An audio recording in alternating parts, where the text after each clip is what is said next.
नमस्ते, मैं हूं रविंद्र गौतम और आप देख रहे हैं संजीवनी टीवी। संजीवनी टीवी एक प्लेटफॉर्म ऐसा है जहां पे हम पुरानी संस्कृतियों को वापस मेन स्ट्रीम में लाने की कोशिश कर रहे हैं।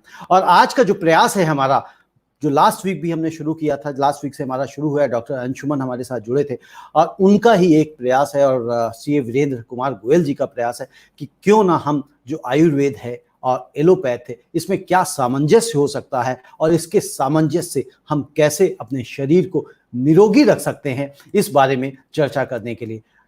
और इसके लिए आज हमने हमारे प्लेटफॉर्म पे आमंत्रित किया है डॉक्टर अलका चंद्रायन को।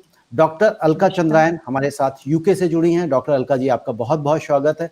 डॉक्टर अंशुमन कुमार, उनको सर्जन हैं धर्मशिला हॉस्पिटल से। और अनिल कुमार जी प्रोफेसर हैं बीएचयू में और आयुर्वेदा, बीएचयू का जो आयुर्वेदा सेक्शन है उसमें, और सीए वीरेंद्र कुमार गोयल जी, आप सभी लोगों का बहुत बहुत स्वागत है। Thank you sir. जी, थैंक यू। सबसे पहले मैं वीरेंद्र कुमार गोयल जी आपसे एक प्रश्न पूछता हूं, फिर मैं उसके बाद बारी बारी सभी के पास जाऊंगा। आप ये हो सकता है सोच रहे हो कि भाई पहले मेरे से प्रश्न क्यों, मैं तो मेडिकल एक्सपर्ट नहीं हूं। लेकिन ये प्रश्न ऐसा है जिसका जवाब मैं आज डॉक्टर अंशुमन से भी, मैं अपने मोनोलॉग की जगह में आज डॉक्टर अंशुमन को उसमें लेना चाह रहा था, बट फिर मुझे लगा शॉर्ट नोटिस हो जाएगा। हमने कहा नेक्स्ट आ रहे हैं तो मैं उनसे ही पूछूंगा। डॉक्टर सीए वीरेंद्र जी, ये बताइए, जिस तरह से मैंने भी आपको, अगर मोनोलॉग सुन नहीं पाएंगे, मैंने उसमें एक बात रखी है, डॉक्टर अलका आप भी उस चीज को ध्यान से सुनिए। जब हमारे यहाँ, हमारे देश में जब कोरोना के जो संक्रमित थे 200, 300, 500, 700 या 1000 की रफ्तार से बढ़ रहे थे प्रतिदिन, तब हमारे यहाँ पे संपूर्ण लॉकडाउन था, पूरी तरह से पाबंदी थी, हर चीज बंद थी, आप घर से बाहर भी नहीं निकल सकते थे। लेकिन जैसे ही ये नंबर 4000, 4500, 5000 को क्रॉस किए तो फटाफट ढील दे दी गई। कह दिया गया कि अब भाई आप रेलगाड़ी भी चलाएंगे, हम बसेस भी चलाएंगे, मेट्रो भी चलाई जाएगी, ऑटो भी चलाया जाएगा, दुकानें भी खोल दी जाएंगी, बाजारें भी खोल दी जाएंगी। तो क्या लॉकडाउन का फैसला तब गलत था जब नंबर्स कम बढ़ रहे थे, या लॉकडाउन का फैसला अब जो ढील दे दी गई है वो गलत है? वीरेंद्र जी। रविंद्र जी, सबसे पहले तो सभी पैनलिस्ट को नमस्कार और सभी दर्शकों को मेरा प्रणाम। आपका सवाल आज के परिप्रेक्ष्य में बहुत ही उचित सवाल है और मैं शायद आपसे एक्सपेक्ट कर रहा था। इसका जवाब मेरे पास शायद एक ही है कि कहीं ना कहीं हमारी सरकार की सोच ये रही होगी जब इन्होंने लॉकडाउन किया कि शायद लॉकडाउन कोरोना वायरस से निजात पाने का एक तरीका है। शायद उसको विकल्प मान लिया गया था, उसको इलाज मान लिया गया था, और जो कि हम लोग शुरू से कह रहे हैं कि ऐसा नहीं है। लॉकडाउन, डॉक्टर अंशुमन ने भी इसी प्लेटफॉर्म पे पहले समझाया था कि लॉकडाउन का मतलब है कि बीमारी से रोकथाम की तैयारी करने के लिए हमें समय चाहिए, जिससे कि बीमारी एकदम से ना बढ़े, उसके लिए हम लॉकडाउन करते हैं। लेकिन हमारी सरकारों की सोच शायद ये रही कि लॉकडाउन को ही उन्होंने इलाज समझ लिया और लॉकडाउन करके वो समझे कि कोरोना वायरस अपने आप खत्म हो जाएगा, और जो उसकी तैयारी जिस लेवल पे, वो युद्ध स्तर पे करनी चाहिए थी, वो उन्होंने नहीं करी। और आज हालत ये हो गई है कि किसी को कुछ समझ नहीं आ रहा है, ऐसा मेरा ये निजी मत है। और उनको लगता है कि अब लॉकडाउन करके भी देख लिया, इकोनॉमी का भट्टा बैठ गया है, इकोनॉमी को हमें रिवाइव करना पड़ेगा, तो धीरे धीरे एक काम करते, इसको खोलते हैं, अब जो होगा देखी जाएगी। मुझे ऐसा लगता है कि ये जो आज नंबर बढ़ रहे हैं और लॉकडाउन खुल रहा है, इसमें भी कहीं ना कहीं हमें एक नए सिरे से सोचना पड़ेगा, डॉक्टर्स की सलाह लेनी पड़ेगी। आज हमारे पास ब्रेन्स की कमी नहीं है, डॉक्टर्स की, अंशुमन जी बैठे हैं और भी तमाम हस्तियां हैं, शायद आज भी उनसे कंसल्टेटिव नहीं की जा रही। तो मैं अपनी पुरानी बात पे जाता हूं कि सरकार सेंसिटिव है, कंसल्टेटिव है और प्रोएक्टिव है, तो शायद उसमें से तीसरा एलिमेंट यहां पर मुझे मिसिंग दिखाई दे रहा है। जी, डॉक्टर अंशुमन, आपका इस बारे में क्या जी ख्याल रविंद्र है? जी, आपका जो लॉकडाउन की बात करी, इस पे आपका क्या ख्याल है? तब गलत था या अब गलत है? शायद तब रविंद्र जी मुझे लगता है कि आ गए सर। रवि, ये टेक्नोलॉजी का इशू है, बीच बीच में कनेक्शंस टूटते रहेंगे, आते रहेंगे। जी जी जी रविंद्र जी, देखिए, पहले इसके लिए सबसे समझना जरूरी है कि लॉकडाउन का पर्पस क्या होता है। 3 पर्पस होता है लॉकडाउन का। Number 1 mitigation, number 2 preparation, number 3 testing. Mitigation मतलब अल्पीकरण, जो संक्रमण बढ़ने की रफ्तार होती है उसको धीमा कर देना, जिसको रिप्रोडक्शन नंबर कहते हैं कि एक आदमी से कितने लोगों को संक्रमण होना है, तो उसको आपने लंबा कर दिया। किस लिए लंबा करना है? ताकि आप तैयारी कर लें, अस्पतालों की तैयारी हो जाए। लॉकडाउन में क्या करेंगे आप? मैक्सिमम प्रिपेयर करेंगे, टेस्टिंग कर लेंगे मैक्सिमम उसमें, जिससे आपको पता चल जाएगा, जिसको आज red zone, orange zone, green zone जैसा, बेसिकली ये समझना होता है सबसे ज्यादा संक्रमित इंसान कहाँ पे है, उस एरिया को सील कर दें, पैक कर दें, जिसको कंटेनमेंट जोन के नाम से आज कहा जा रहा है, और उस एरिया को सील करके बाकी कंट्री को ओपन कर दें, काम करने दें। अब वायरस जब कंट्री में आ गया था तो extended lockdown was not the right decision that time. 21 days का जो फर्स्ट पीरियड लॉकडाउन था, that was required. Yes, first period में ही तैयारी पूरी करनी थी। क्या क्या तैयारी करनी थी? हॉस्पिटल की तैयारी, maximum testing, supply chain management, जो लेबर की आप प्रॉब्लम देख रहे हैं, ये शुरू से मैं सोशल मीडिया के माध्यम से कह रहा हूं, आपके चैनल के और मेन स्ट्रीम चैनल सारे मीडिया में यही कह रहा हूं, इन सब की तैयारी पहले करनी होती है। This is duty of state, means government, to ensure the level wages, और इन सब की तैयारी पहले कर लेनी थी 21st स्टेज में, वो नहीं किया। उसके बाद एक्सटेंडेड पे extended, probably we are into 4th stage of lockdown.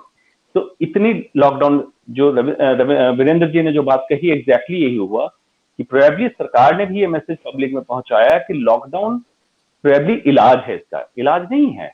ये कंफ्यूजन हटाइए, मेडिकल लॉकडाउन, एडमिनिस्ट्रेटिव लॉकडाउन बिल्कुल अलग होता है। अगर कोई बहुत ही युद्ध स्तर पे सिविल वॉर हो या कोई वॉर की स्थिति हो, उसमें जो लॉकडाउन किया जाता है, जिसमें एडमिनिस्ट्रेटिव लॉकडाउन, पुलिस का हस्तक्षेप, आर्मी का हस्तक्षेप, उसकी जरूरत होती है। मेडिकल लॉकडाउन में you have to allow the public to develop scientific temper, understand the infectious disease, संक्रामक बीमारियों को समझने का मौका दीजिए, और सारे चैनल के माध्यम से समझाइए वायरस क्या है, क्यों डिस्टेंसिंग इंपॉर्टेंट है, वायरस कैसे पहुंचता है, इसकी जरूरत है, टेस्टिंग की जरूरत है और तैयारी की जरूरत है। इसलिए बाद का लॉकडाउन यूजलेस था, और अभी तो रिजल्ट आपको दिख ही रहा है। रिजल्ट हमको दिख रहा है। डॉक्टर अलका, जो सिचुएशन यहाँ भारत में है वो भी आप देख पा रहे हैं, और जो यूके में सिचुएशन है वो भी हम सब लोग देख रहे हैं।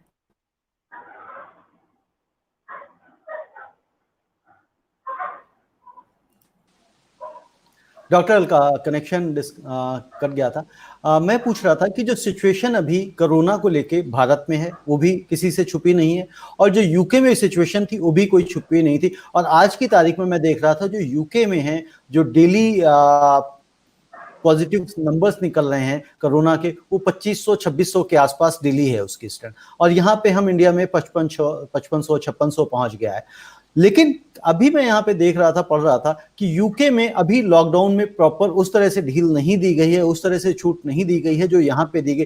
तो किस तरह से वहां पे मैनेज किया जा रहा है जो वहां पे नंबर्स कम हो गए हैं?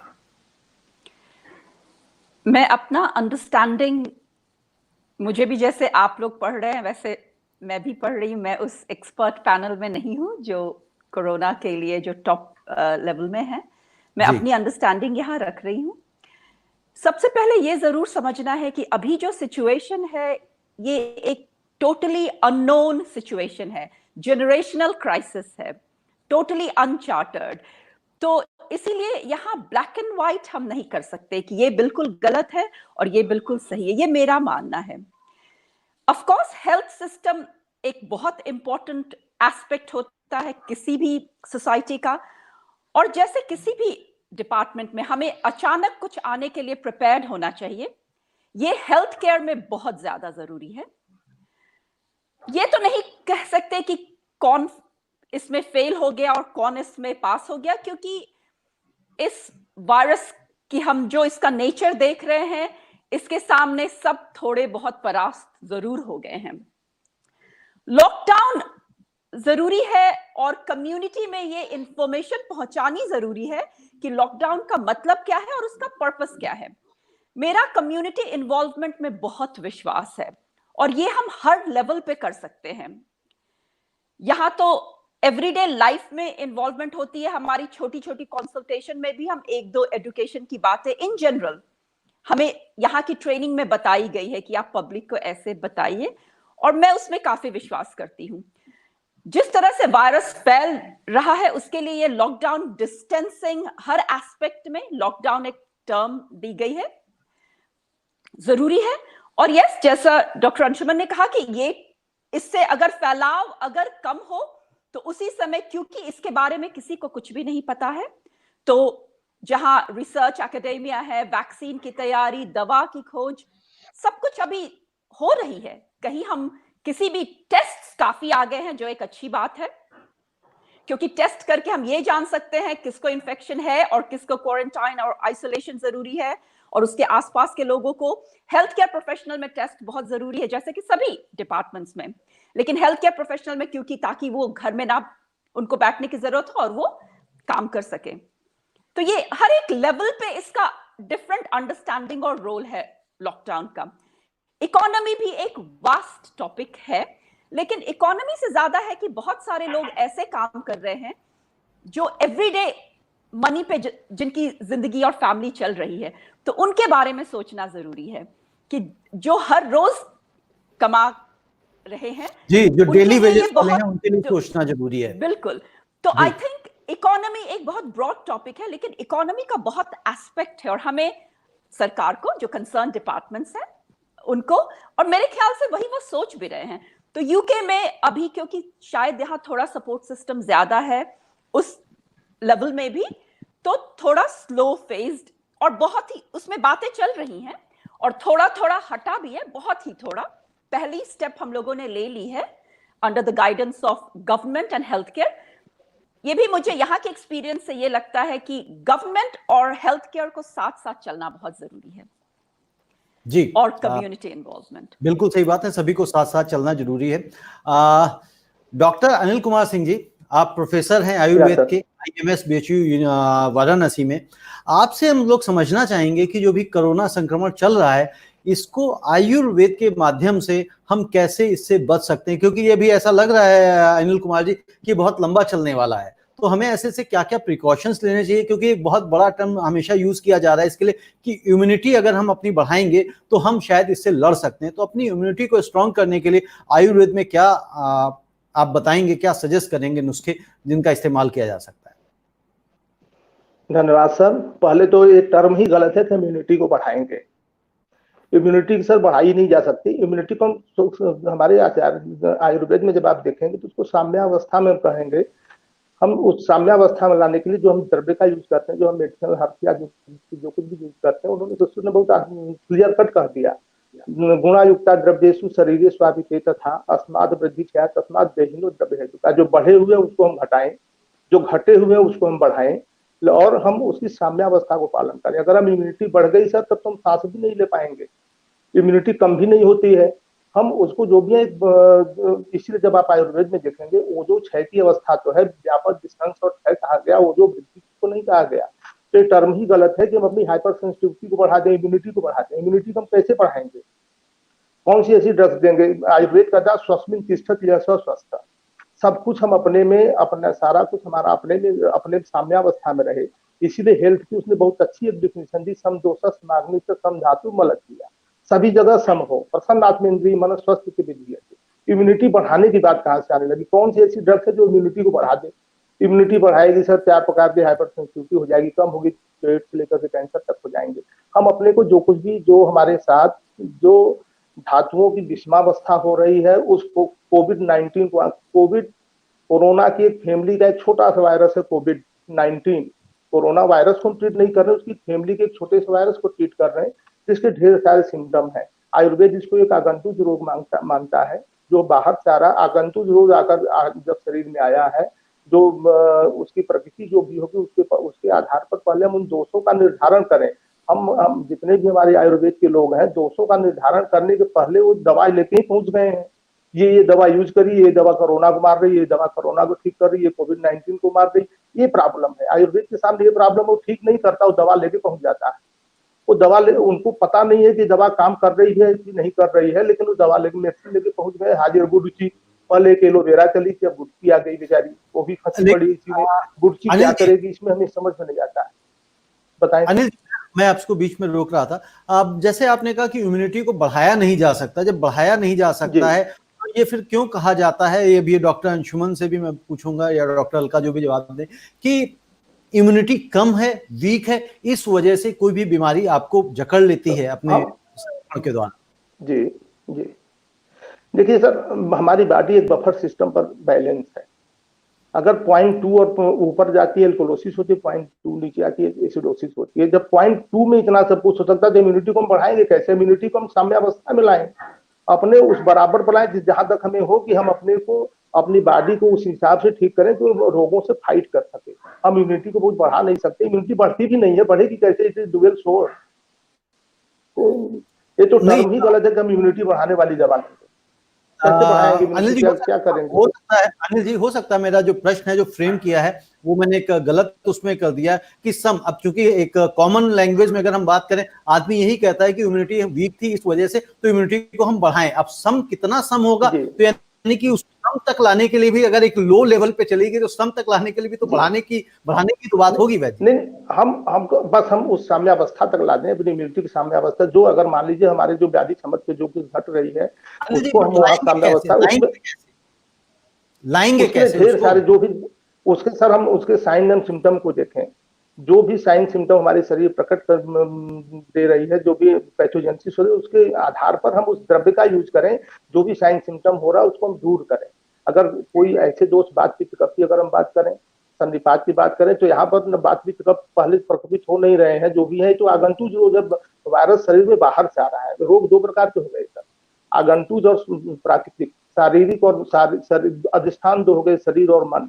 ये जो बाहर से रोग आ रहा है तो इसके बाद शरीर में आकर के ढेर सारे जब अपने सिम्टम को उसके सिम्टम के आधार पर हम दवाओं को दें। तो इसलिए आयुर्वेद में कोई एक ड्रग फिक्स नहीं है, किसी भी पैथी में ड्रग फिक्स नहीं है। हम पहले इसको क्या करते हैं कि पहले हम उसके सिम्टम को देखें, सिम्टम को देखकर भी वायरस जो सिम्टम को प्रकट कर रहा है उस हिसाब से हम ड्रग को चॉइस करें। अब ये नहीं कि आयुर्वेद ये कभी नहीं कहता कि एक रोग के एक आदमी के लिए केवल एक ड्रग देता, तो कोई जरूरी नहीं कि वो ड्रग दूसरे आदमी पर उतना ही काम करे। तो उसके लिए हमें एक गहन अध्ययन की जरूरत होगी।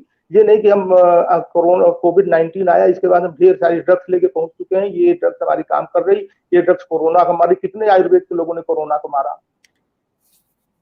जी जी अनिल कुमार, डॉक्टर अंशुमन। जी जी जी डॉक्टर अंशुमन, चलिए अब इम्यूनिटी से हटते हैं हम लोग, कोरोना से हटते हैं। आज का जो हमारा टॉपिक है उसके ऊपर आते हैं वापस, कि यानी कि एलोपैथी और आयुर्वेद से हम कैसे निरोग रह सकते हैं।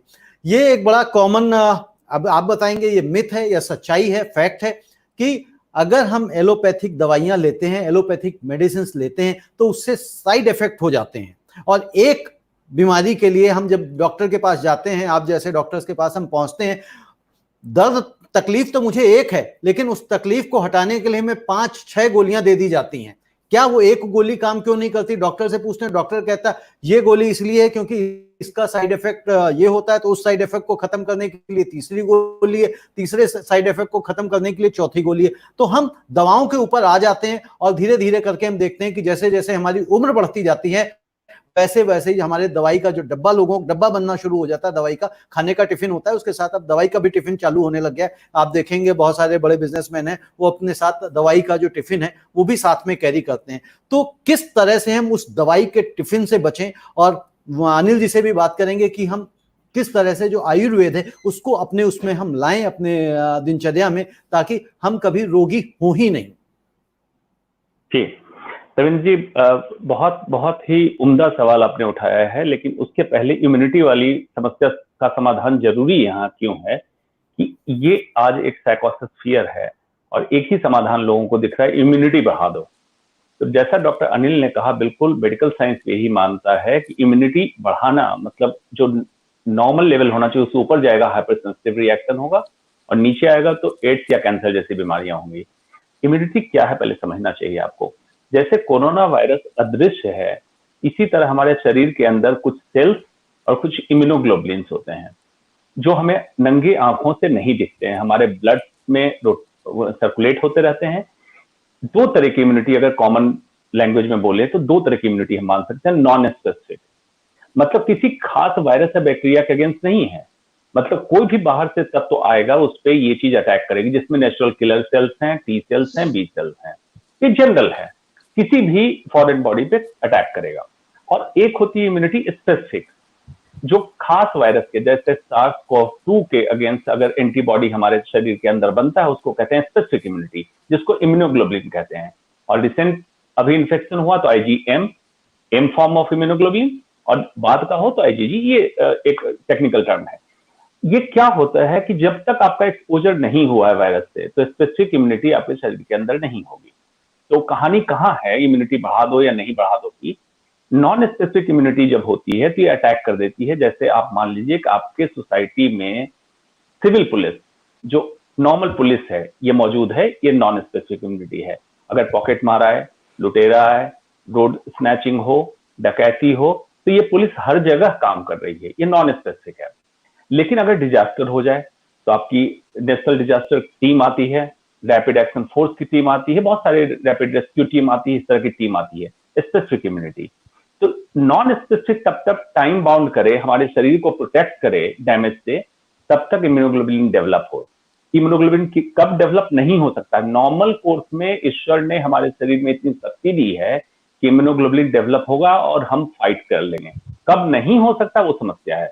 प्रोटीन की डेफिशिएंसी हो, कुछ माइक्रो एलिमेंट्स, माइक्रो न्यूट्रिएंट्स की डेफिशिएंसी हो, कोई आपको कोमॉर्बिड कंडीशन हो जैसे डायबिटीज हो, हाइपरटेंशन हो, कैंसर जैसी बीमारियां हो, तो ये इम्यून सिस्टम पैरालाइज सिस्टम होता है।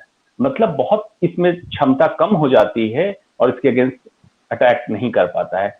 उनको तकलीफ ज्यादा होती है और कभी अति गंभीर होने के कारण अनफॉर्चुनेटली पेशेंट की मृत्यु हो जाती है।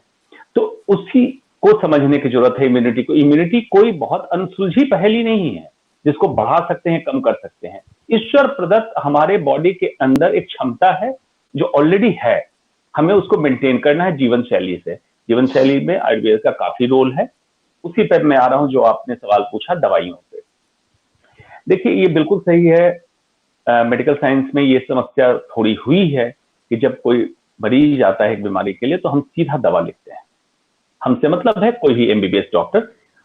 कुछ समस्या मरीजों की तरफ से भी आ गई है कि अगर डॉक्टर दवा ना लिखे तो समझते हैं डॉक्टर नहीं है। तो पहले तो आप भी दर्शकों से मैं कहना चाहूंगा ये उम्मीद छोड़िए। बेसिक आपको बीपी की प्रॉब्लम, डायबिटीज की प्रॉब्लम, ये लाइफस्टाइल रिलेटेड प्रॉब्लम है और लाइफस्टाइल में खराबी के कारण ही लंबे समय के बाद कैंसर जैसी समस्या तक होती है। तो ideally there should be clear cut communication. Doctor Alka ज्यादा बताएंगी कि जनरल लोगों से डील करती हैं कि clear cut transparent communication doctor और पेशेंट के बीच में होना चाहिए कि मेरी समस्या क्या है और समाधान क्या है। अब देखिए कहां पे डिस्कॉर्ड होता है, कहां पे गैप आ जाता है। डॉक्टर के पास आपने पहुंचे, आप एक्सपेक्ट करते हैं कि अभी की समस्या अभी हल कर दो, तो डॉक्टर को दवा देनी पड़ती है। अदरवाइज आपको बताया lifestyle changes, for example weight reduction, long term program है, 6 महीने से 1 साल का प्रोग्राम है वेट रिडक्शन का। मॉर्निंग वॉक अगर डॉक्टर कहता है, योगासन करने कहता है, मेडिटेशन करने कहता है, तो आपको लगेगा यार डॉक्टर है क्या, इसको फीस देके मैं किस ले आया। लेकिन एक्चुअल डॉक्टर वही है जो आपके जीवन शैली को सुधार रहा है ताकि आपको लाइफ लॉन्ग ठीक रखना चाह रहा है। आपने जो समस्या का पेन किलर देते हैं तो आपको H2 ब्लॉकर या पेंटोप्राजोल या रैनिटिडीन टाइप की गोली देनी पड़ती है क्योंकि एसिडिटी होगी। क्या हम लाइफस्टाइल की बात उनसे पूछ ली कि खाने में मसाला कितना है, खाने में तेल कितना है, कितना डीप फ्राई खाना खाते हैं, स्मोकिंग करते हैं, कॉफी पीते हैं, इन सब कुछ होगा, एसिडिटी की प्रॉब्लम चली जाएगी। तो उनको एडिशनल दवाइयों की जरूरत नहीं होगी। तो ये सामंजस्य की जरूरत है और मैं बहुत खुश हूं और इनफैक्ट मैं मानता हूं सारे पैनलिस्ट खुश होंगे। जो टॉपिक आपने उठाया है एलोपैथ आयुर्वेद का सामंजस्य संभव है, लेकिन कैसे संभव होगा मैं बताऊं। पहले आयुर्वेद की जो अवधारणा कुछ बाबाओं से बन चुकी है देश और विदेश में, इसको खत्म करने की जरूरत है।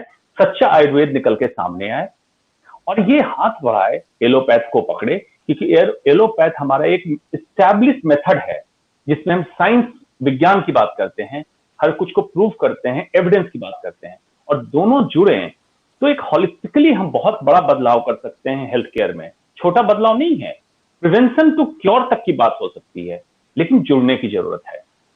ऐसा नहीं समझे एलोपैथ का डॉक्टर कि वही सब कुछ जानता है और आयुर्वेद के डॉक्टर ऐसा ना समझे कि मैं सबका इलाज कर सकता हूं। अति गंभीर हालत भी होने लगे तो कहें कि भस्म लेते रहो, वो आयुर्वेद नहीं है। डॉक्टर अनिल ज्यादा अच्छा बताएंगे। जी रविंद्र जी। बिल्कुल सही बात है। ऐसा नहीं है कि हम अपने ही मतलब के लिए उन चीजों को ज्यादा लंबा खींचता रहे, जब जहां जिसकी जरूरत हो उसके पास वो चीज मिलनी चाहिए। डॉक्टर अलका, मैं आपसे ये प्रश्न पूछना चाहता हूं कि आप भारतीय भी हैं और वहां रहते ही हैं काफी समय से और वहां पे आप प्रैक्टिस कर रही हैं। प्रश्न आपसे ये है बड़ा सीधा कि क्या जिस तरह से यहाँ पे डॉक्टर्स अपने पेशेंट्स को ट्रीट करते हैं, यानी कि हर बीमारी के लिए जिस तरह से वो दवाइयां दी जाती हैं करते हैं, क्या सेम प्रोसेस यूके में भी अपनाया जाता है या वहां पे कुछ डिफरेंट पैरामीटर्स हैं, सरकार की तरफ से कुछ डिफरेंट पैरामीटर सेट किए गए हैं कि कब क्या दवाइयां देनी है नहीं देनी है? Thank you. कंपेयर करना थोड़ा मुश्किल है और शायद कुछ मिनटों में पॉसिबल भी नहीं है। एक जनरल, हाँ आपने कहा, मैं 2 देशों के मेडिकल सिस्टम के बारे में थोड़ा बहुत जानती हूँ और दोनों में मैंने थोड़ा थोड़ा काम किया है। पढ़ाई इंडिया में की, वर्क तो यहीं पे मैंने 90% किया है अपने वर्किंग करियर में। तो जैसा ये समय हमें एक बहुत अच्छा मौका दे रहा है अपने लाइफस्टाइल, अपनी देखभाल करने के बारे में एक ब्रॉडली, एक होलिस्टिक तरीके से सोचने की। मैं इम्यूनिटी पे बात नहीं करूंगी बिकॉज डॉक्टर अंशुमन ने बहुत ही सिंपल वर्ड्स में बहुत अच्छे से उसको समझा दिया है। यहाँ के बारे में अगर मैं बताऊं तो यहाँ primary care, secondary care, tertiary care बहुत ही डिफाइंड है। और मैं प्राइमरी केयर का, मुझे यहाँ के करियर में मैंने 75% of the time primary care में काम किया है। तो जो फिजिशियंस होते हैं उनके थोड़े थोड़े स्पेशल इंटरेस्ट्स भी होते हैं जो कि काफी हल्का स्पेशलाइज्ड एरियाज को भी कवर करता है। तो हेल्थ एजुकेशन, जब पेशेंट्स हमें देखने आते हैं तो बहुत एक अच्छा टर्म है, बैक टू बेसिक्स। एक्चुअली ये मेडिकल जो एलोपैथी है एक एविडेंस बेस्ड प्रैक्टिस है। मैं इंडिया की हूं और मुझे बहुत विश्वास है अपने फाउंडेशन और रूट में। मैं आयुर्वेद को बहुत रिस्पेक्ट देती हूं, लेकिन मेरी पढ़ाई जो हुई है उसके बारे में मैं ज्यादा जानती हूं। एक एविडेंस बेस्ड प्रैक्टिस है और डेवलप्ड कंट्रीज में अभी भी एज वी स्पीक बहुत सारे रिसर्च चल रहे हैं और बहुत सारे जनरल लाइफ में भी जो मेडिसिन हम देते हैं उसके रिजल्ट्स होते रहते हैं। बहुत सारी स्टडीज ऑन द गो हमेशा होती है। तो ये नहीं सोचना चाहिए कि मेरा एक्चुअली इंडिया में मैं I have come across this कि अगर दवा नहीं लिखो तो शायद वो मानते हैं ये तो डॉक्टर है ही नहीं।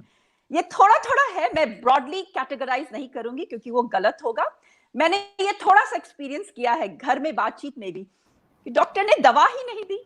तो पहला स्टेप है हेल्थ एजुकेशन अबाउट, अगर हम खांसी से फॉर एग्जांपल लेकर जा रहे हैं तो डॉक्टर के दिमाग में एक बड़ा स्पेक्ट्रम खुल जाता है और हमारा सबसे पहला काम है मरीज को यह समझाना कि उसको जो एक्सपीरियंस हो रही है सिम्टम की वो क्यों हो रही है और उसका शरीर क्या कहना चाह रहा है। बिकॉज से अगर एक एग्जांपल लीजिए, चेस्ट पेन, हर चेस्ट पेन हार्ट अटैक नहीं होती है, बहुत कम ही हार्ट अटैक्स होते हैं। लेकिन ये पेशेंट को अगर हम नहीं समझाएं कि ये उसका हार्ट अटैक है या नहीं है तो उसका इलाज शुरू ही नहीं हुआ। तो एक इंसान को यह समझाना, आई थिंक ये डॉक्टर का सबसे पहला फर्ज है कि एक्सपीरियंस ऑफ द सिम्टम, वो जो फील कर रहा है उसको समझाना कि उसका बॉडी क्या कहना चाह रहा है उसको, और तब दवाइयां। ठीक है, बढ़ती उम्र के साथ दवाइयों की लिस्ट बड़ी हो जा सकती है, लेकिन एक सिंपल टर्म में मेरे मन में विचार आ रहा है कि हम क्या है वो 2 चीज पे निर्भर कर सकती है, और भी बहुत चीज पे, लेकिन 2 ब्रॉड कैटेगरी पे। एक तो जो हमने जीन्स इनहेरिट किए हैं, उसको मैं अच्छा बुरा नहीं कहूंगी, उसको मैं कहूंगी कि जो शायद हमें ज्यादा प्रोन बनाता है कुछ कंडीशन के लिए और जो शायद हमें प्रोटेक्ट करता है। लेकिन एक बहुत बड़ा एस्पेक्ट है एनवायरमेंटल। हम अपने उस जीन्स के साथ कर क्या रहे हैं। हमारी एक परिवार में हाइपरटेंशन की हो सकता है जेनेटिक प्रिडिस्पोजिशन हो, लेकिन अगर वो इंसान अपनी लाइफस्टाइल पे ध्यान दे, वो अपनी जिंदगी कैसे जी रहा है उस पे देखे, तो उसकी रिस्क फिर भी बहुत कम हो जाएगी। और इसको other side of the coin, जिसको जेनेटिकली ये नहीं है और फिर भी वो अपनी लाइफस्टाइल को अच्छे से ना रखे तो उसको ये बीमारी हो सकती है। तो ये हेल्थ एजुकेशन हर 10 मिनट में 2 मिनट डॉक्टर को चाहिए, मेरा ये मानना है कि ये बताएं। हमारे यहाँ ये बहुत प्रैक्टिस है, मोर सो प्राइमरी केयर में ये बहुत ज्यादा है, और इसीलिए बहुत ये स्ट्रक्चर्ड अप्रोच प्राइमरी सेकेंडरी, बहुत सारे सेकेंडरी केयर के काम भी प्राइमरी केयर फिजिशियंस करते हैं, लेकिन एक स्टेप वाइज मैनर में करते हैं, जिससे तो डॉक्टर अलका आप ये कह रहे हैं कि वहां पे किस तरह का प्रोटोकॉल है कि पहले आप पेशेंट्स को 1 या 2 मिनट आप उसके बारे में बताते हैं कि ये बीमारी क्यों हुई या शरीर आपका क्या कहना चाह रहा है, इसके बारे में आप ब्रीफ करते हैं आप लोग पहले? हमारा दिमाग जैसे सोचता रहता है कि ये जो इसको एक गोल्डन मिनट हम लोग बोलते हैं या 2 मिनट, पेशेंट को पहले बोलने दें, उसकी वो जितना कहना चाह रहा है, क्योंकि शायद डॉक्टर्स का दिमाग ऐसा बना ही होता है कि हम सुनते भी रहते हैं और हमारा दिमाग चलता भी रहता है कि ये जो बोल रहा है लगता है ये हार्ट अटैक हो सकता है, चेस्ट पेन, नहीं ये नहीं लग रहा है। ऑफ कोर्स उसके बाद बहुत सारी एग्जामिनेशन करनी पड़ती है, लेकिन एक डॉक्टर का दिमाग शायद उस ट्रेनिंग में ऐसा बन जाता है कि हम वो सोचना शुरू कर देते हैं और उसको बोलने दें।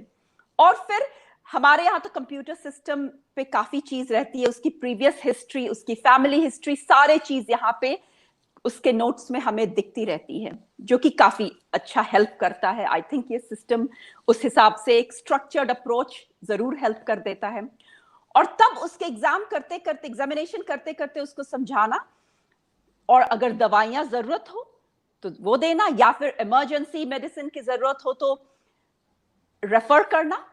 तो एक स्टेप वाइज अप्रोच, और उसी 7, 8, 10, 15, 20 मिनट में एक स्ट्रक्चर्ड अप्रोच करने से हम काफी कुछ कर सकते हैं। जी, लास्ट ईयर मैं यहाँ पे शेयर करना चाहूंगा, लास्ट ईयर मुझे एक बार वायरल फीवर हो गया, तो मेरे एक डॉक्टर मित्र हैं, मैंने उनको फोन किया, हमने कहा भैया मुझे ऐसे ऐसे हो गया है, बीमार हूँ, तो क्या करूँ, क्या दवाई लूँ, तो मेरे शोज भी रहते हैं, तो मैं कितने दिन में ठीक हो जाऊंगा? कहते हैं अगर दवाई लोगे तो 1 वीक में, नहीं लोगे तो 7 दिन में। तो बहुत चीजों के लिए ये सही उतर सकता है, हर चीज में नहीं लेकिन बहुत चीजों में। जी, एक और, चलिए पहले मैं वीरेंद्र जी से पूछता हूँ, ये शायद कुछ आपसे पूछना चाहेंगे। वीरेंद्र जी। जी रविंद्र जी, मेरे आज के टॉपिक से रिलेटेड काफी सवाल हैं, तो मैं पहले ये चाहूंगा कि जो आज हमारा टॉपिक है कि एलोपैथिक और आयुर्वेद मिलके कैसे वंडर कर सकते हैं, इनके बीच में गैप कैसे ब्रिज हो सकता है।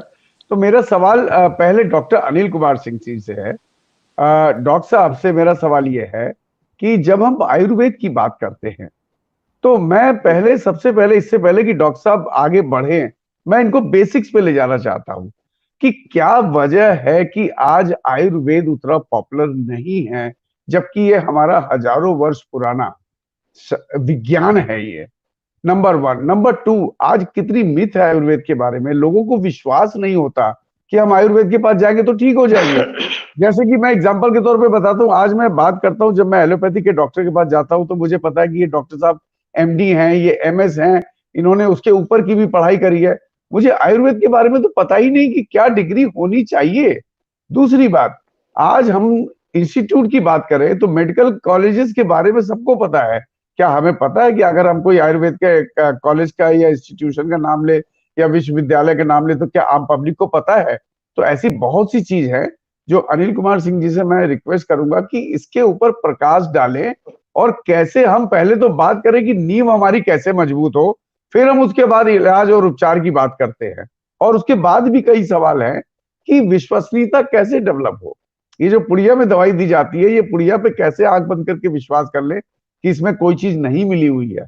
अगर वो मिली हुई है तो उसकी जांच कराने का मैकेनिज्म क्या है, इनकी रेगुलेटरी बॉडी क्या है, कौन इनको कंट्रोल करती है?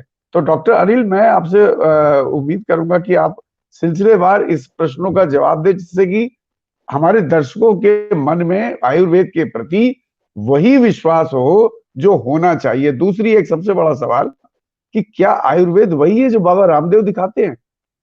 क्या वहीं से आयुर्वेद शुरू होता है और वहीं आयुर्वेद खत्म हो जाता है? तो ये कुछ सवाल है जो मुझे चिंतित करते हैं। जी अनिल जी। जी सर, थैंक यू सर, काफी अच्छा समसामयिक सवाल है आपका। जब आप सर देखिए, सबसे बेसिक जो चीज है वो शास्त्र भी मर जाता है और राष्ट्र भी मर जाता है जिसकी भाषा मर जाती है। शास्त्र भी मरता है सर और राष्ट्र भी मरता है जिसकी भाषा मरती है। तो आयुर्वेद की भाषा थी संस्कृत। संस्कृत से आयुर्वेदा तक बनने में आयुर्वेद ने बहुत कुछ खोया है, बहुत कुछ पाया भी है। अब हम एक ऐसी पीढ़ी को उत्पन्न कर रहे हैं जिसको आयुर्वेद और आयुर्वेदा में कुछ फर्क ही नहीं है। उसको ये समझ नहीं आता कि आयुर्वेद क्या है और आयुर्वेदा क्या है। बाता पित्ता कफा और चरका सुश्रुता या बागभट्टा कहने से आयुर्वेद ने बहुत कुछ खोया है सर। जब आयुर्वेद की जो भी, अगर आप संस्कृत की निरुक्तियों को देखेंगे, अगर हम देखते हैं आपाद भद्र और आपाद भद्रा में भी अंतर हो जाता है। आपाद भद्रा पिपली हो जाती है, आपाद भद्र मरीच हो जाता है। अंग्रेजी इंग्लिश में हम बोलते चले जाते हैं कृष्ण और कृष्णा। कृष्ण द्रौपदी, कृष्ण जो है भगवान कृष्ण हो जाते हैं, कृष्णा द्रौपदी हो जाती है। कृष्ण जो है मरीच हो जाता है, कृष्णा पिपली हो जाती है। तो पहले तो हम अपने इस ग्रामर को ठीक करेंगे तो और दूसरे तो पहले तो सर हम अपनी लैंग्वेज की तरफ आए। तो पहले तो इसकी लैंग्वेज हम बहुत कम जानते हैं। दूसरी बात ये, 6वीं शताब्दी के बाद से आयुर्वेद में काम होना बंद हो गया। चरक ने लिखा, इसके बाद सुश्रुत ने पित्त के बारे में कहा, चरक ने बात के बारे में कहा। 5 प्रकार के बात होते हैं, सुश्रुत ने 5 प्रकार के पित्त बताया, बाघ बताए तो उन्होंने 5 प्रकार के सब बताए। स्नायु रोग इन सबों के बारे में थोड़ा सा चक्रपाणी कहते हैं। इसके बाद हम सर उनकी केवल जो संस्कृत से हिंदी में जो कमेंट्री हुई, हम उनके लोगों के विचार को पढ़ते हैं। अगर उन्होंने गलत लिखा तो मुझे गलत ही याद है, हम उसमें फिर हम कुछ फेर बदल नहीं कर पाते क्योंकि हम उसको जानते नहीं। तो समस्या जो सबसे पहली बड़ी बात आई कि आयुर्वेद में अनुसंधान होने, रिसर्च होने बंद हो गए। हम लोगों के, हमारी मौलिकता खत्म हो गई, हम अनुदित पढ़ते हैं। जो हमारे आचार्य लिख के चले गए, उन्होंने लिखा कि आयुर्वेद शाश्वत है। शाश्वत का लोगों ने समझ लिया कि आयुर्वेद में सारा कुछ है, अब इसके बाद हमें कुछ करना ही नहीं। सबसे जो एक ड्रॉबैक रहा आयुर्वेद का, उसके साथ ये रहा कि आयुर्वेद शाश्वत मतलब जो सनातन है, जो न नया है न पुराना, उसमें नित्य नया जुटना चाहिए। आगे हम विश्वास तभी करेंगे, मेडिकल साइंस पर लोगों का विश्वास यह है कि जो डिस्कार्ड है उसको लोग डायरेक्ट कह देते हैं कि डिस्कार्डेड है, इसका हम यूज नहीं करेंगे। आयुर्वेद में बातें नहीं हो पाती हैं, हम नहीं कहना जानते ही नहीं। हमारे पास सारा कुछ है, हम इसमें प्रसन्न है। इसके बाद हमारी तरफ सर पूरी दुनिया देख रही है, लेकिन हम अपने को एक ऐसे बाउंड्री में लगाए हुए हैं कि हम उस बाउंड्री के बाहर आ ही नहीं पा रहे हैं। और बाउंड्री के बाहर आने का सबसे बड़ा कारण है कि हमारे पास अपनी भाषा की जानकारी नहीं। और जो पब्लिक भी आती है सर, वो आयुर्वेद में चमत्कार के लिए आती है, और जब सारे चारों तरफ से निराश हो जाती है तब वो आती है कि चलो आयुर्वेद में चलते हैं, हो सकता है वहां ठीक हो जाए। जब सारा कुछ खत्म हो चुका होता है तो आयुर्वेद के पास आते। तो आयुर्वेद ऐसे समय में क्या करते, और वो जो वैद्य जो बैठा हुआ, जो डॉक्टर बैठा, वो भी कहने की हिम्मत नहीं जुटा पाता कि नहीं हम आपको नहीं कर पाएंगे। वो उसमें दवा देता रहता है, इसके बाद वो पेशेंट जाता है, और उसके जो पब्लिक, जो उसके अटेंडेंट होते हैं, फिर आयुर्वेद को गाली देते चले जाते हैं। तो पहले फर्स्ट आयुर्वेद के वैद्यों को, डॉक्टरों को नहीं करना सीखना होगा। चरक ने सीधे लिखा हुआ है कि हम जो रोग हम नहीं ठीक कर पाते उसको असाध्य करके छोड़ दें। मैत्री कारुण्य मार्तेषु शक्ति प्रीति प्रकृति भूतेषु उपेक्षणीयम। हमें, हमारे अंदर ये भावना होनी चाहिए कि हम इस रोग को ठीक नहीं कर पाएंगे। आयुर्वेद का कोई भी फिजिशियन कहने की हिम्मत नहीं जुटा पाता कि हम इसको ठीक नहीं कर पाएंगे। हम ठीक करेंगे ही करेंगे, भले उस रोग के बारे में उसको जानकारी नहीं। तो पहले सर हमें अपने शास्त्र की जानकारी होनी चाहिए। आयुर्वेद में जो लोग नाम लिखाते हैं केवल इसलिए नाम लिखाते हैं कि डिग्री ले लो, बाद में अंग्रेजी दवा देकर के ठीक हो जाएंगे, ठीक कर ही देंगे। रोजी रोटी के लिए हमारे पास आयुर्वेद की डिग्री। ये जो कॉन्सेप्ट बना हुआ है आयुर्वेद के दिमाग में, कोई भी वो पहले जो उसके स्टूडेंट हैं उसको अपने दिमाग से इसको निकालना होगा। एक सेक्रीफाइस करना होगा, एक भावना आनी चाहिए कि नहीं हम आयुर्वेद से ही ट्रीट करेंगे चाहे जो कुछ भी।